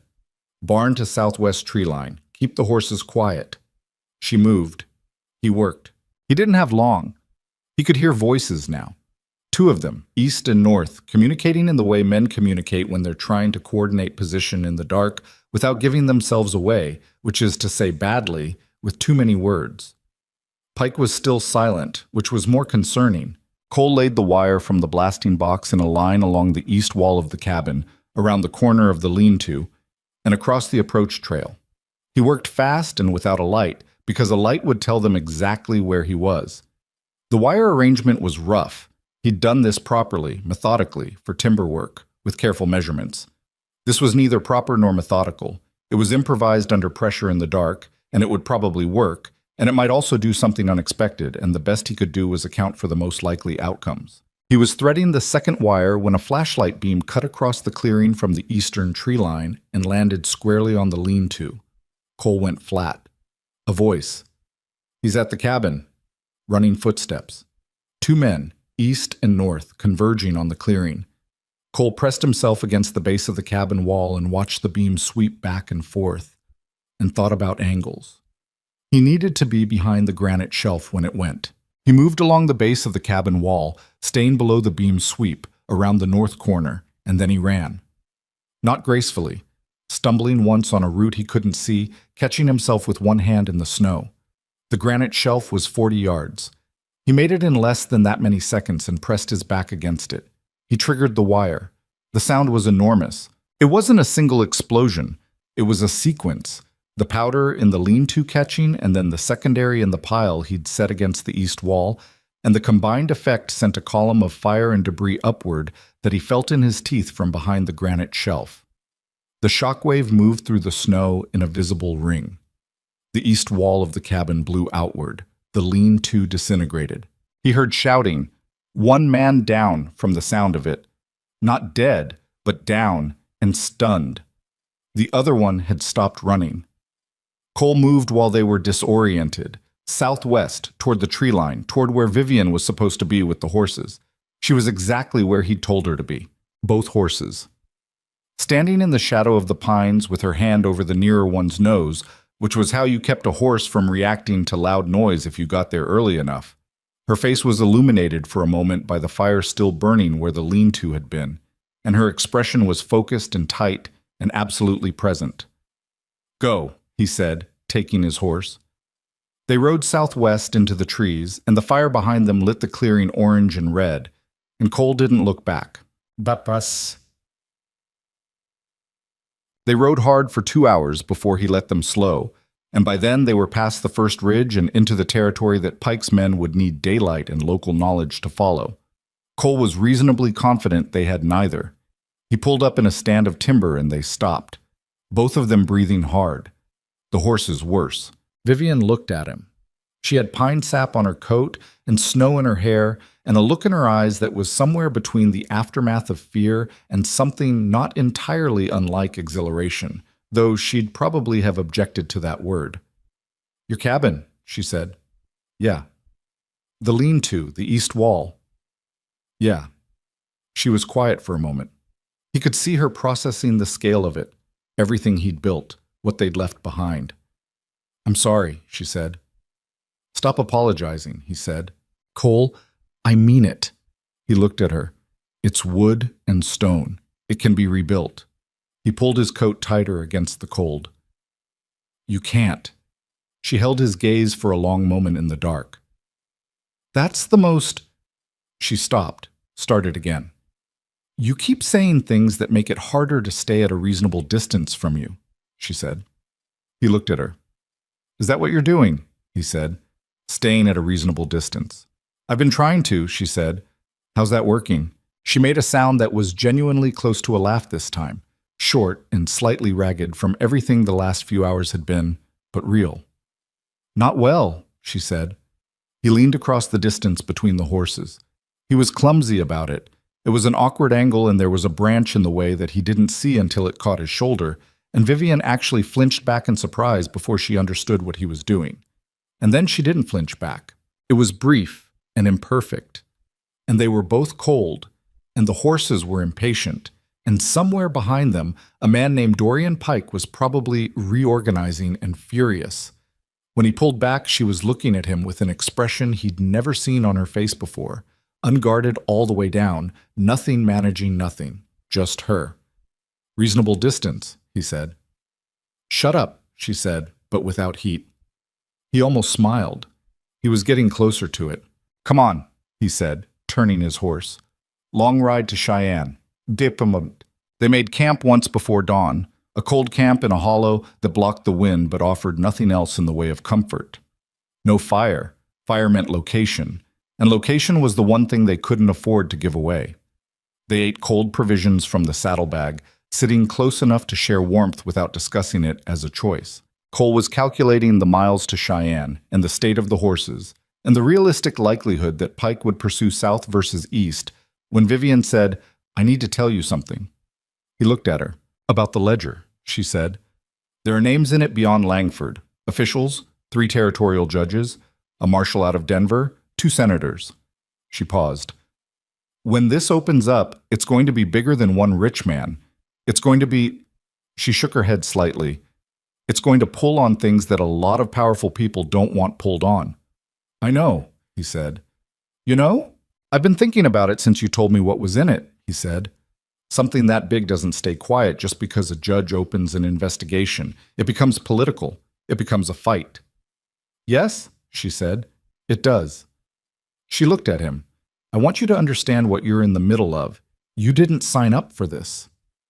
I signed something in Silver Ridge in December, he said. That's close enough. She looked at the dark ground between them. A piece of paper doesn't obligate you to, but it's not the paper, he said. She went quiet. The wind moved through the hollow above them, and the horses shifted their weight, and somewhere on the far ridge something made a sound and fell silent. The night was fully dark now, moonless, the kind of dark that was oddly private. You're a strange man, Cole Barrett, she said finally. Probably, he said. I mean that as a compliment. I know, he said. Get some sleep. She leaned back against the hollow's earthen wall and pulled her coat around her, and he stayed awake watching the ridge and thinking about Cheyenne and a man named Samuel Briggs who might or might not be brave enough when it counted, and a federal judge who had refused a bribe 3 years ago and who now had 6 folded pages somewhere in the inside pocket of a mail rider's coat, moving south through the dark on a horse that didn't know what it was carrying. It was out there now. Whatever came next, the thing they'd been carrying between them for months, was out there in the world, moving towards something. Cole watched the ridge and let that be enough for tonight. They reached Cheyenne on the 3rd day, not cleanly. The last stretch of trail had given them 2 hours of freezing rain that turned the road into something closer to a river, and Cole's horse had pulled up lame on the final approach into town, forcing him to walk her the last 4 miles, while Vivian rode alongside at a pace that was too slow for either of their nerves. By the time Cheyenne's main street materialized through the gray afternoon drizzle, They were both soaked and saddle sore and running on the particular fuel that kicks in when adrenaline has been burned through and there's nothing left but stubbornness. They found a boarding house on the eastern edge of town, the kind of place that didn't ask questions as long as payment arrived before the questions did. Cole paid 2 nights in advance with the last of the money from the saddlebag reserve he'd sewn into the lining 2 winters ago for exactly the kind of emergency that had never happened until now. The room was small and cold and had a window that looked out onto a wall, which was actually ideal because a window with a view also had a view of you. Vivian sat on the edge of the bed and pulled off her wet boots and looked at the ceiling. "Briggs," she said. "Tomorrow," Cole said. "You need to sleep. I need to find him before he finds out we're here and disappears." Vivian: "You've been awake for the better part of 36 hours. So have you." "I'm used to it." She looked at him with an expression that communicated very efficiently what she thought of that answer. 4 hours, she said. Then we find him. He didn't argue. He sat in the room's one chair with his back to the wall where he could see both the door and the window, a habit so ingrained it wasn't a decision anymore, and he was asleep inside of 10 minutes. She let him sleep 5. Damn, Samuel Briggs was not hard to find. That was the first problem. A man who was afraid and had something to hide should have been harder to find. He should have been in a small office on a quiet street, operating under a different name, keeping his head down in the deliberate way of someone who understood they were exposed. Instead, Vivian found his name on a brass plate outside one of the larger commercial buildings on Cheyenne's main thoroughfare, Briggs & Associates, Land Management, 2nd floor, which told her one of 2 things. Either Samuel Briggs had decided the best place to hide was in plain sight, or Samuel Briggs had decided not to hide at all. She wasn't sure which possibility worried her more. Cole stood beside her on the boardwalk looking at the brass plate. "He's still working for Langford," Cole said. "I don't know that," she said. "A man cuts ties with Langford's operation. He doesn't put his own name on the door of a land management firm," Cole said. "He's still connected. Or he's trying to appear connected so no one looks at him too closely," she said. But even as she said it, she could hear how thin it sounded. "Only one way to know," Cole said. She straightened her coat, still damp at the collar, nothing to be done about it, and pushed through the door. The office was what the brass plate had promised. Respectable, organized, the kind of space designed to project reliability. A young clerk at the front desk looked up with the professional smile of someone paid to be pleasant. "Samuel Briggs," Vivian said. "Oh, tell him Vivian Mercer is here." The smile went uncertain at the edges. "Do you have an appointment?" "Tell him," she said. The clerk disappeared through an inner door. Cole stood beside Vivian with his hat in his hands and his eyes on the door and the window in equal measure. 30 seconds. A minute. The inner door opened. Samuel Briggs was 42, heavy-set in the way of a man who had once been solid and was now soft at the edges, with reading spectacles pushed up on his forehead and the look of someone who had just received information that rearranged everything he thought was true about his afternoon. He stopped in the doorway and looked at Vivian with an expression that went through surprise and relief and fear in about 2 seconds flat. "Vivian," he said, just her name, like it meant several things at once. "Samuel," she said, "we need to talk." He looked at Cole. "My husband," she said. "He stays." Briggs looked at Cole for a moment, clearly doing some kind of rapid internal calculation, and then he stepped back and held the door open. "Come in," he said. What? The inner office was small and private. Briggs closed the door and then stood with his back against it, which Cole noted was the position of a man who hadn't decided yet whether he wanted to be inside this room or outside it.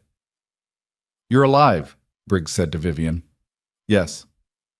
"When you disappeared, I thought—" He stopped, shook his head. "They told me you'd stolen documents, that you were a fugitive." "I did take documents," she said. "I took them because what they documented was criminal, and I was the only person who could prove it."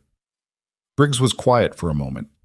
He walked to his desk and sat down in his chair, the way a man sits when his legs have made the decision before his mind has. He took off the spectacles from his forehead and turned them in his hands. "You know what you're asking," he said. Not a question. "I know what I'm asking," she said. "I have a wife," he said. 3 children. The youngest is 4 years old." He looked at the spectacles. I've thought about this every day for 2 years. Every single day. And every day I've told myself there's no version of this that ends well for my family. Samuel. Vivian leaned forward slightly. I've already sent the key records to a federal judge in Denver, Judge Kroll. He has enough to open an investigation.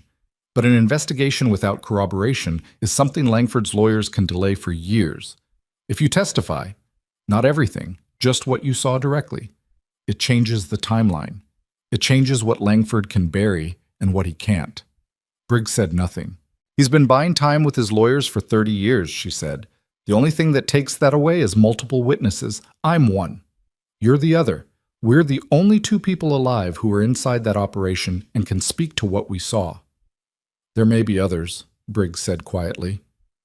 Probably, she said, but they don't know I'm here. You do. A long silence. Cole had been watching Briggs the way he watched animals that hadn't decided yet whether to run, looking for the thing underneath the obvious fear, the thing that was going to make the decision before the man knew he'd made it. And what he saw in Briggs, underneath the spectacles and the respectable office and the carefully maintained life, was something that looked a lot like the same grinding weight Vivian had been carrying for months. The particular exhaustion of a person who knows something that needs to be said and has been not saying it until the effort of not saying it has become its own kind of damage. Your children, Cole said. Briggs looked at him. You're worried about what happens to them if you testify, Cole said. But you've been in that office 2 years with Langford's name on everything you touch. When this breaks, and it's going to break because it's already moving, men who stayed silent get looked at the same way men who helped. You've been thinking about your family's future, so think about it all the way. Briggs stared at him. Who are you, Saul? He said. A man who builds things, Cole said, and I know that the only way to build something that holds is to get rid of the rot first, even when that's expensive. It was a long moment. The office was very quiet. Somewhere outside, Cheyenne went about its business, wagons and voices, and the ordinary noise of a town that didn't know what was happening in a small room above its main street. Briggs put his spectacles on the desk. I want protection, he said. Written, federal, before I say a single word to anyone. That's something Judge Kroll can provide, Vivian said. You'd have to get me to Denver. We're going to Denver, she said. Another silence. Give me an hour, Briggs said. I need to arrange things for my family. Tell them I'm traveling for business. He paused. I'm not lying to them. I am traveling for business, just not the kind they know about. Vivian looked at him. 1 hour, she said. Ba? They waited at the boarding house. Cole sat in the chair. Vivian sat on the edge of the bed. Neither of them slept this time. You think he'll come? Cole said. Not quite a question. I think he's been waiting for someone to make it possible, she said. He needed to know he wasn't alone in it. She paused. People can endure almost anything if they're not alone in it. Cole looked at her. She met his eyes, and something passed between them that didn't need to be said out loud and probably shouldn't have been. Not yet. Not here in a borrowed room in a town they were going to leave in an hour. When this is over, he said. When this is over, she agreed. Like a question with the same answer. Briggs knocked on his door at the 58-minute mark. He had a travel bag and a look on his face that was frightened and resolved in equal measure, which was exactly the right combination. Cowardice would have been worse than no testimony at all, and pure bravado wouldn't survive what was coming. This, the visible working fear of a man doing something he knows is going to cost him, this was the kind of thing that held up. All right, he said. Let's go. The road to Denver took 4 days. Not 3, which was the standard, because they had a lame horse and a man who wasn't used to hard travel and a route that Cole chose for concealment over efficiency. They went south through Laramie and then cut southeast on trails that weren't on any commercial map, staying off the main road where Pinkerton men were most likely to be watching. Cole ran scout. Vivian managed Briggs, who needed managing, not because he was weak, but because fear in a contained man tends to come out sideways, in sudden silences and sharp words, and an occasional paralysis that needed talking through. She was good at it. Patient in the way of someone who had talked herself through the same kind of fear for months and knew where the walls were. On the second night, camped in a hollow south of Laramie with a small fire that Cole had built with the smoke-minimizing technique of long practice, Briggs told them about the massacres. He'd only alluded to them before. Now, in the firelight, with 3 days of committed flight behind him and something unlocking in him because of it, he told them the full account. 3 frontier settlements, families who'd refused to sell their land for the rail expansion, men Langford had hired, not the Pinkerton kind, the other kind, who had gone in at night and made the refusals permanent, the records of payment, which Briggs had seen and which matched entries in Vivian's ledger that she'd marked without knowing exactly what they corresponded to. When he finished talking, the fire was low and nobody said anything for a while. "I should have gone to someone 2 years ago," Briggs said.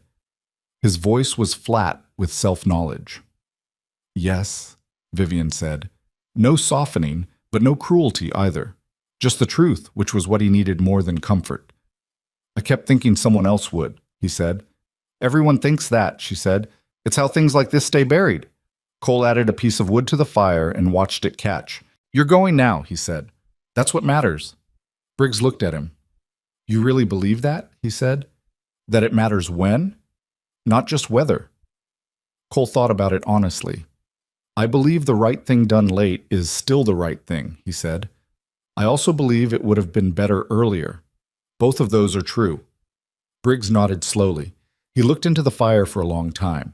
"My daughter drew me a picture before I left," he said, not really to either of them. "Mountains. She'd never seen a mountain, just drew what she imagined they looked like." He paused. "I put it in my coat pocket." Nobody said anything to that. There was nothing to say that wouldn't diminish it. They arrived in Denver on a Thursday afternoon in late March, when the city was doing the uncertain business of transitioning between seasons. Snow still on the peaks visible from the main street, mud in the roads, and a quality of light that was starting to remember what warmth felt like. The federal courthouse was a solid sandstone building on the east side of the city, the kind of architecture that was meant to convey permanence and authority and mostly succeeded. Cole walked in with Vivian on one side and Briggs on the other, and the clerk at the receiving desk looked up at 3 travel-worn people who didn't look like the kind of people who typically walked into federal courthouses and didn't say anything, because the look on all 3 faces communicated that this wasn't a conversation he was going to talk them out of. "Judge Krall," Vivian said. "We sent documentation ahead. My name is Vivian Mercer." The clerk went somewhere. They waited. Emmett Krall was 61, with white hair and the build of a man who had been large once, and had compressed rather than diminished with age. He came out of the inner corridor with the sealed oilskin packet in his hand. Cade had delivered it. It had arrived, something that Cole had been holding as an open question until this moment. And he looked at the 3 of them with an expression that was measuring and careful and completely without the performative authority that lesser men used the bench to produce. "Mrs. Mercer," he said. "Judge Krall," she said. He looked at the packet in his hand. "I've read this twice," he said. "Come in." What happened in Krall's office over the next 3 hours was not dramatic in the cinematic sense. It was document review and testimony and the careful procedural work of a legal mind building a structure that would hold under pressure. Krall asked precise questions. Vivian answered them precisely. Briggs answered his with the shaking hands and steady voice of a man who had committed to something and was going to see it through regardless of how his body felt about it.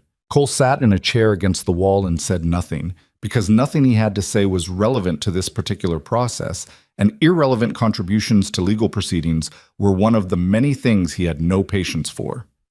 At one point, Krall looked up from his notes and looked at Cole directly. "You're the husband," he said. "Yes," Cole said. "You're aware this woman is the subject of a Pinkerton commission?" "Yes."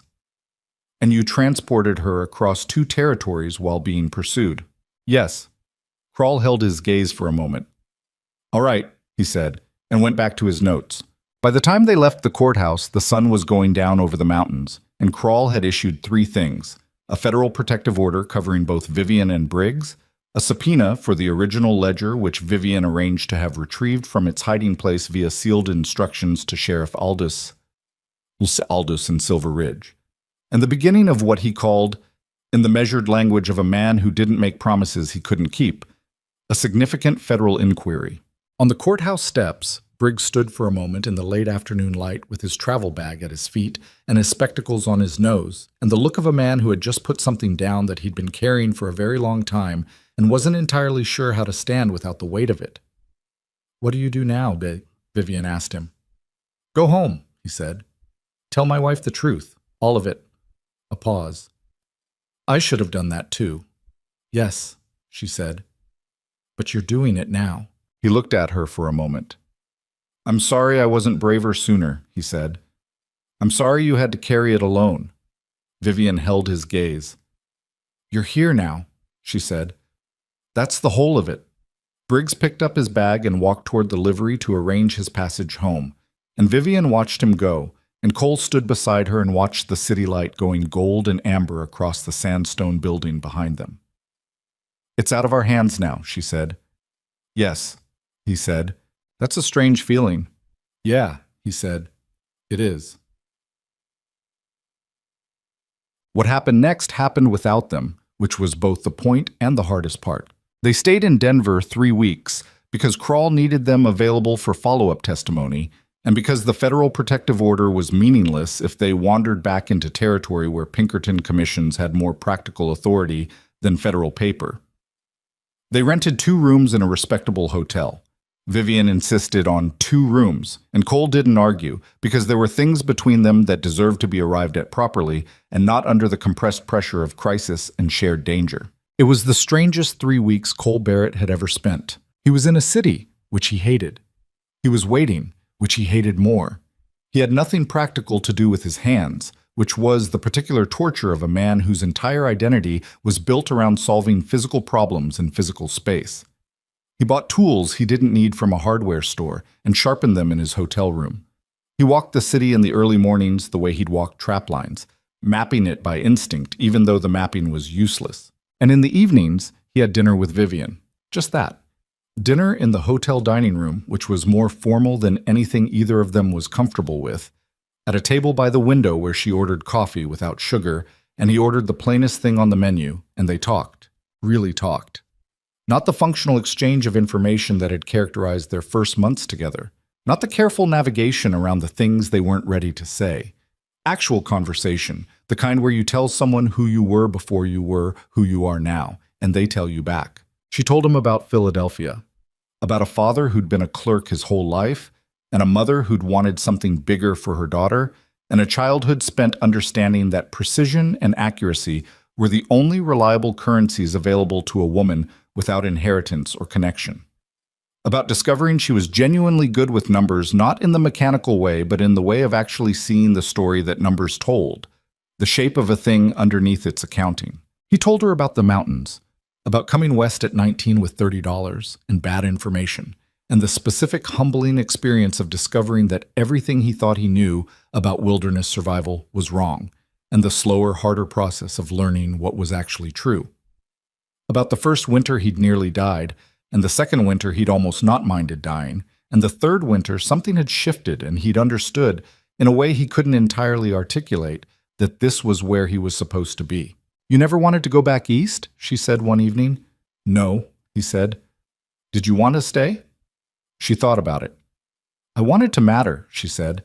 "I thought that was a city thing. I thought you had to be somewhere people could see you." She looked at her coffee cup. "I don't think that anymore." "What do you think now?" She looked up at him. "I think mattering is smaller than that," she said. "More specific. One person, one place, one thing done right."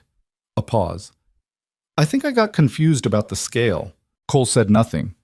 But he thought about a woman who had arrived on a winter platform with nothing but a ruined dress and a bag with a secret in it, and had, over the course of one brutal mountain winter, learned to shoot and split wood and read the weather and face a wolf pack alone in the dark, and who was sitting across from him now in a hotel dining room in Denver, talking about the scale of mattering. He thought, "I am entirely in love with this woman, and I have been for longer than I want to admit."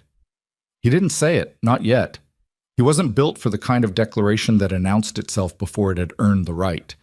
But the thought was there, solid and clear, and without the complicated ambivalence that had characterized everything he'd felt since December. It was simply true. The news broke on a Tuesday in the 4th week of April. Cole read it in the morning paper over breakfast in the hotel lobby, which was a surreal experience for a man who had not read a newspaper regularly since before the first Cleveland administration. The headline was restrained in the way of serious journalism. Not breathless, not triumphant, just the plain and devastating statement of fact. Langford Railroad interests, subject to federal fraud investigation, multiple indictments expected. He bought a second copy and went upstairs. Vivian was already dressed, already holding the paper she'd gotten from the hall boy. They looked at each other. "It's real," she said. The two words carried the weight of everything it had cost to make them true. "It's real," he said. She sat down on the edge of the bed, not dramatically, just the physical acknowledgement of something that had been held taut for so long that its release required a moment of stillness. She looked at the paper in her hands and then set it on the bed beside her and looked at the wall. 3 years, she said. 2 years knowing. 1 year running. She paused. I kept thinking it was going to disappear, that his lawyers would find a way to make it disappear. They're trying, Cole said. It says here they've filed 4 motions already. They'll file 40, she said. That's what they do. But Crawl won't move. A pause. He's the right kind of stubborn. Cole stood in the doorway of her hotel room, looking at her sitting on the bed with the morning light coming through the window, and the newspaper beside her, and 3 years of fear starting finally to let go its grip on her face. He crossed the room and sat beside her. She leaned into him, not the tired, involuntary lean from the wagon ride back in March, but a deliberate thing, a choice made consciously in the ordinary morning light. What do we do now? She said. Whatever we want, he said. She was quiet for a moment. I don't entirely know what that looks like, she said. I've been operating on emergency for so long. I know, he said. Me too. She turned to look at him. Me too? She said. You seemed calm, he said. I know. Calm isn't the same thing as not afraid. She looked at him for a long moment. What were you afraid of? She said. He held her gaze. That I'd get you through it, and then you'd go back to Philadelphia, he said. Or anywhere. That you'd be safe, and I'd go back to the mountain alone, and that would be the end of it. She looked at him with the unguarded expression he'd first seen outside Cheyenne, and that he now understood was simply her face when she stopped managing it. I'm not going back to Philadelphia, she said. No? He said. No, she said. I went west, Cole. I'm not built for going back. He kissed her then, properly this time, without an inconvenient branch and without horses between them and without the immediate pressure of armed men in the tree line. Just the two of them in a hotel room in Denver on a Tuesday morning with a newspaper on the bed and the particular quality of light that comes in April, when the season is finally committed to the decision to change. It was still imperfect. He was out of practice and she was nervous, and they bumped foreheads first, which made her laugh. A real laugh, the full version, something he'd been waiting months to hear. And then it was better.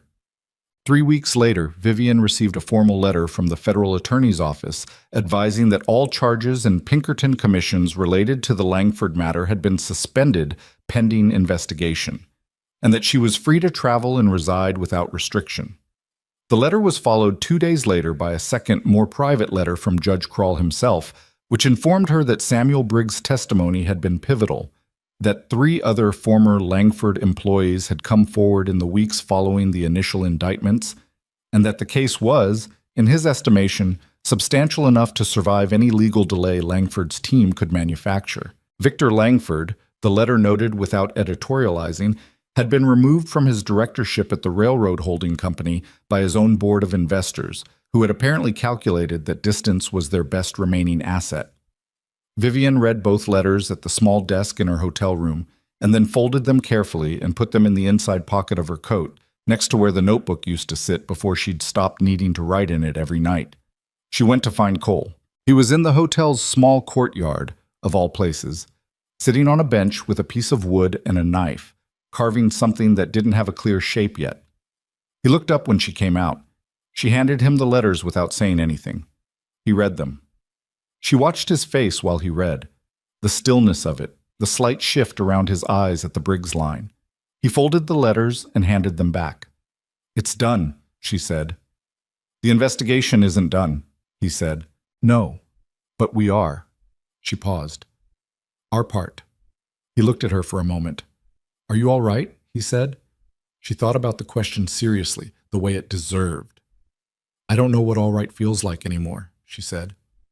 I've been braced for something for so long that not bracing feels wrong, like I'm forgetting something. She paused. Is that normal? Don't know, he said. Never been through something like this. You've been through plenty of hard things. Different kind of hard, he said. Mountain hard is simpler. The danger is clear. You deal with it or you don't. This was never clear, she said. No, he said. It wasn't. She sat beside him on the bench. He went back to the carving. She watched his hands work, those particular hands, calloused and competent, that had taught her to shoot and adjusted a lamp for better light and held her steady on a dark trail when the footing was wrong. I want to go back to the mountain, she said. He stopped carving.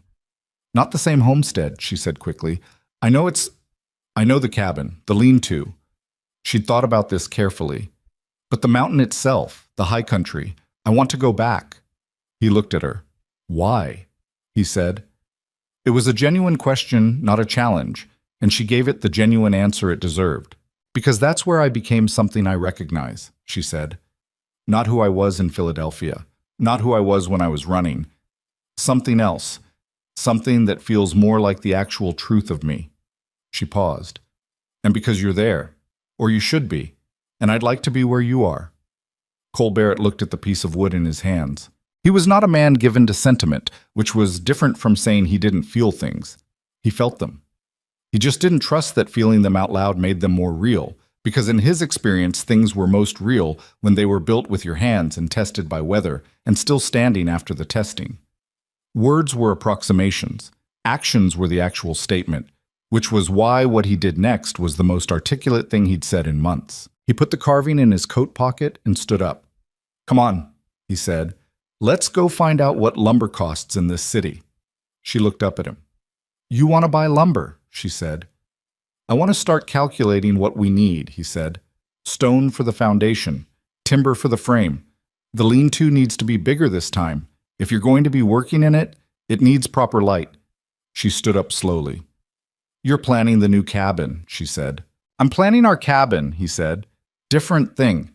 Something moved through her face. That's the most romantic thing you've ever said, she said. It's a structural discussion, he said. Cole. There's a practical dimension to everything, he said, but the corner of his mouth moved. She put her hand through his arm the way people did it in cities, which he found slightly awkward, and they walked out of the courtyard together and into the Denver street, and for the first time in a very long time, neither of them was watching for someone behind them. They left Denver in early May. The road north was muddy with snowmelt and loud with birds that had returned from wherever birds went in winter, and the horses were fresh and the sky was the particular shade of blue that only happens at altitude in spring, the kind that looks almost artificial, too saturated to be real. Vivian rode beside him on the trail back through Cheyenne, not behind, not ahead. Beside, as it had been since somewhere on the long trail from the mountain in March, when the arrangement had quietly and without announcement become permanent. They stopped in Cheyenne overnight, and she sent a letter to Briggs's home address. Not long. A page. Maybe less. He didn't read it. She sealed it herself. But she told him what she'd written, that she was grateful, that she hoped his family was well, that she thought he'd done a hard thing correctly, and that counted for more than the timing. Do you think he'll be all right? Cole said, when she came back from the post office. I think he has a 4-year-old who drew him mountains, she said. He'll figure out how to be all right. In Silver Ridge, Sheriff Aldis met them at the edge of town with a look that was partly relief and partly the expression of a man who had been holding several things together by will alone and was grateful to hand them off. Ledger's in federal custody, he said. Krawl's man came through 2 weeks ago. A pause. Pike hasn't been back. He won't be, Cole said. Aldis looked at Vivian. You doing all right, Mrs. Barrett? He said. Yes, she said. Thank you for not talking. I'm a slow man, Aldis said, which was the closest thing to a joke the sheriff had managed in possibly years, and they left him to it. Gerald at the post office went extremely red when he saw Vivian and said he was sorry about 6 times before she told him firmly that it was all right and he hadn't known, and she didn't hold it against him.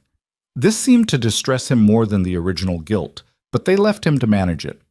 Hatch at the general store sold them 6 months of provisions without asking a single question, which was the highest form of respect he knew how to show. They went up the mountain on a Wednesday morning in the second week of May, with 2 pack horses carrying lumber and the riding horses carrying everything else, and the trail was different from December in every way except the vertical. Green pushing through where the snow had retreated, streams running fast with melt, mud and ruts where the frozen ground had given way. It was harder than winter riding in some ways, softer footing, less predictable. But the light was different, more of it, and warmer. And it came through the pines at angles that winter never allowed. The clearing looked smaller than Cole remembered. That always happened after time away. Spaces contracted in memory without the actual dimensions changing. He stopped the horses at the tree line and looked at it. The cabin was partially standing. The east wall was gone entirely where the blasting powder had done its work, and the lean-to was ash and scorched earth, and the roof had partially collapsed where the structural support had failed.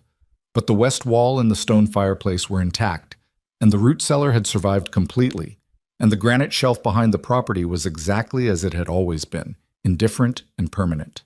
Vivian stopped her horse beside him. Neither of them said anything for a moment. "It's worse than I expected," she said. "It's better than starting from nothing," he said. "Is it?" "The foundation's good," he said. "The fireplace is good. The root cellar is good." He looked at it. "I built those first because I knew everything else could be rebuilt. The first things you build to last." She looked at the ruins for a moment. "What do we start with?" she said. "Clear the debris," he said. "Then assess the standing walls. Then frame the new sections." He paused. "It'll take most of the summer." "All right," she said.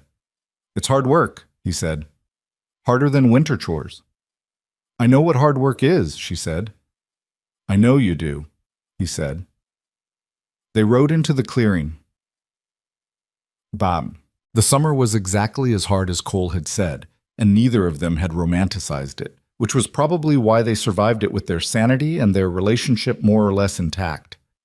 There were days when the work was grinding and progress felt invisible, and they were both too tired and too sore for conversation. And on those days, they ate in near silence and slept early and started again in the morning. There were also days when something fit together correctly. A beam seated in its joint, a wall rising plumb and solid, the roof taking shape against the sky, and the satisfaction of that was clean and deep and worth everything the bad days cost. Vivian built the lean-to. Not alone, Cole helped with the framing, but the decisions were hers, bigger than before, with a south-facing window that she'd specifically requested, and a proper workbench with a lamp bracket that put the light exactly where she needed it. She was going to keep the homestead accounts. Real ones, formal ones, because a working property needed proper accounting, and she was going to have a space to do it that wasn't also the kitchen. Cole built the bedroom last, not as an afterthought, as a deliberate choice, the way you save a thing until you've earned it. He built it into the west end of the cabin with 2 windows instead of 1, and walls thick enough to hold the heat and a floor that was level, which required more work than it might have because the ground under the west end had a slight grade that he'd been compensating for since the original build. When it was finished in early September with the aspens already going gold on the lower slopes and the first morning frost appearing on the water barrel, he showed it to her. She stood in the doorway and looked at it. It was plain. That was simply true. No decoration, no elegance, nothing that would have looked at home in Philadelphia. Just good solid wood and a straight floor and 2 windows, and enough space for 2 people to exist without diminishing each other. "It's beautiful," she said. "It's functional," he said. "Cole," she said, turning to look at him. "Learn to accept a compliment." "It's functional and it'll hold," he said. "That's what matters. That's what you always say. Because it's always true." She looked at him for a moment, that direct, unguarded look that he'd stopped being surprised by and started depending on without fully noticing the transition. "It's beautiful," she said again. "Both things can be true." He looked at the room, at the windows, and the level floor and the walls that would hold. "Yeah," he said. "I guess they can." There are things that don't resolve cleanly, and it would be dishonest to pretend otherwise. Victor Langford's legal proceedings ran for years, the kind of thing that generates its own ecosystem of lawyers and motions and counter-motions and appeals, the machinery of powerful men trying to preserve what remains of their power. He was eventually convicted on 11 counts of fraud and conspiracy, and the 3 territorial judges named in Vivian's ledger resigned before indictments could be issued, which was a form of accountability that felt insufficient and was probably the best available. 2 of the settlements that had been destroyed were rebuilt with compensation ordered by the federal court. One wasn't, because the families had scattered too far and the will to reconstruct wasn't there anymore, and that stayed a loss regardless of what the court ordered. Samuel Briggs testified twice. He kept his family together. His daughter grew up and eventually went to school in Denver, and he sent Vivian a letter about it that she kept in the notebook she'd started using again, for different reasons now. Dorian Pike took a different commission the following spring. Cole heard about it from Aldous without seeking the information, and he thought about the man with the city hat and the careful authority, and concluded that Pike had simply been doing a job the way he understood it, and that understanding and right weren't always the same thing, and left it at that. Sheriff Aldous was re-elected. Gerald at the post office stopped blinking quite so fast. Hatch at the general store overcharged them for coffee for 3 years running before Vivian caught the error in the receipts and corrected him, which he received with the look of a man who had expected nothing less. What Cole and Vivian built on that mountain was not a legend, despite what people in Silver Ridge would later say about it. It was a homestead. A working, difficult, imperfect homestead that required constant attention and regular repair and produced exactly enough to live on in good years and required careful management in bad ones. They had arguments. Real ones. Not the polite friction of 2 people managing proximity, but the actual disagreements of 2 people with strong characters trying to share a life. About the accounts, which Vivian kept with a thoroughness Cole sometimes found excessive and which she found completely necessary. About his habit of disappearing into the mountains for days without adequate notice, which she tolerated but did not pretend to be comfortable with. About 100 small things that accumulated over seasons and required the ongoing maintenance of 2 people who had decided that the work of it was worth doing. Most of the time they concluded it was. There was an evening in their second year, late fall, with the first heavy snow of the season coming down outside, and the fire doing what fires do and the cabin warm and solid around them, when Vivian looked up from the accounts and said, without particular preamble, "I'm glad I refused to get back on that train." Cole looked up from the trap he was mending. "Yeah?" he said. "Yes," she said. "I was terrified. I didn't have a real plan. I was mostly just... I couldn't think of anywhere else to go." "I know," he said. "You knew then?" "I knew you were scared," he said. "I didn't know if you'd make it." "Did you think I would?" He considered the question honestly, the way he considered all her questions. "I thought you had the kind of scared that makes people fight," he said, "which is different from the kind that makes them freeze." A pause. "I was right." She looked at him across the table. "That might be the nicest thing you've ever said to me," she said. "I told you the cabin was beautiful," he said. "You said it was functional." "Same thing," he said. She laughed, the full version, the one he'd waited months to hear in that hotel room in Denver and had been hearing regularly ever since. It still had the same quality, unguarded, real, the sound of someone who had come far enough from fear that joy was available again. He went back to the trap. Outside, the snow came down on the mountain the way it always had and always would, without asking permission, without caring about the plans of the small, warm things living beneath it. The aspens had already lost their gold. The high peaks were white down to the middle elevation. In 6 weeks, the world above the tree line would be locked again in the particular silence of deep winter.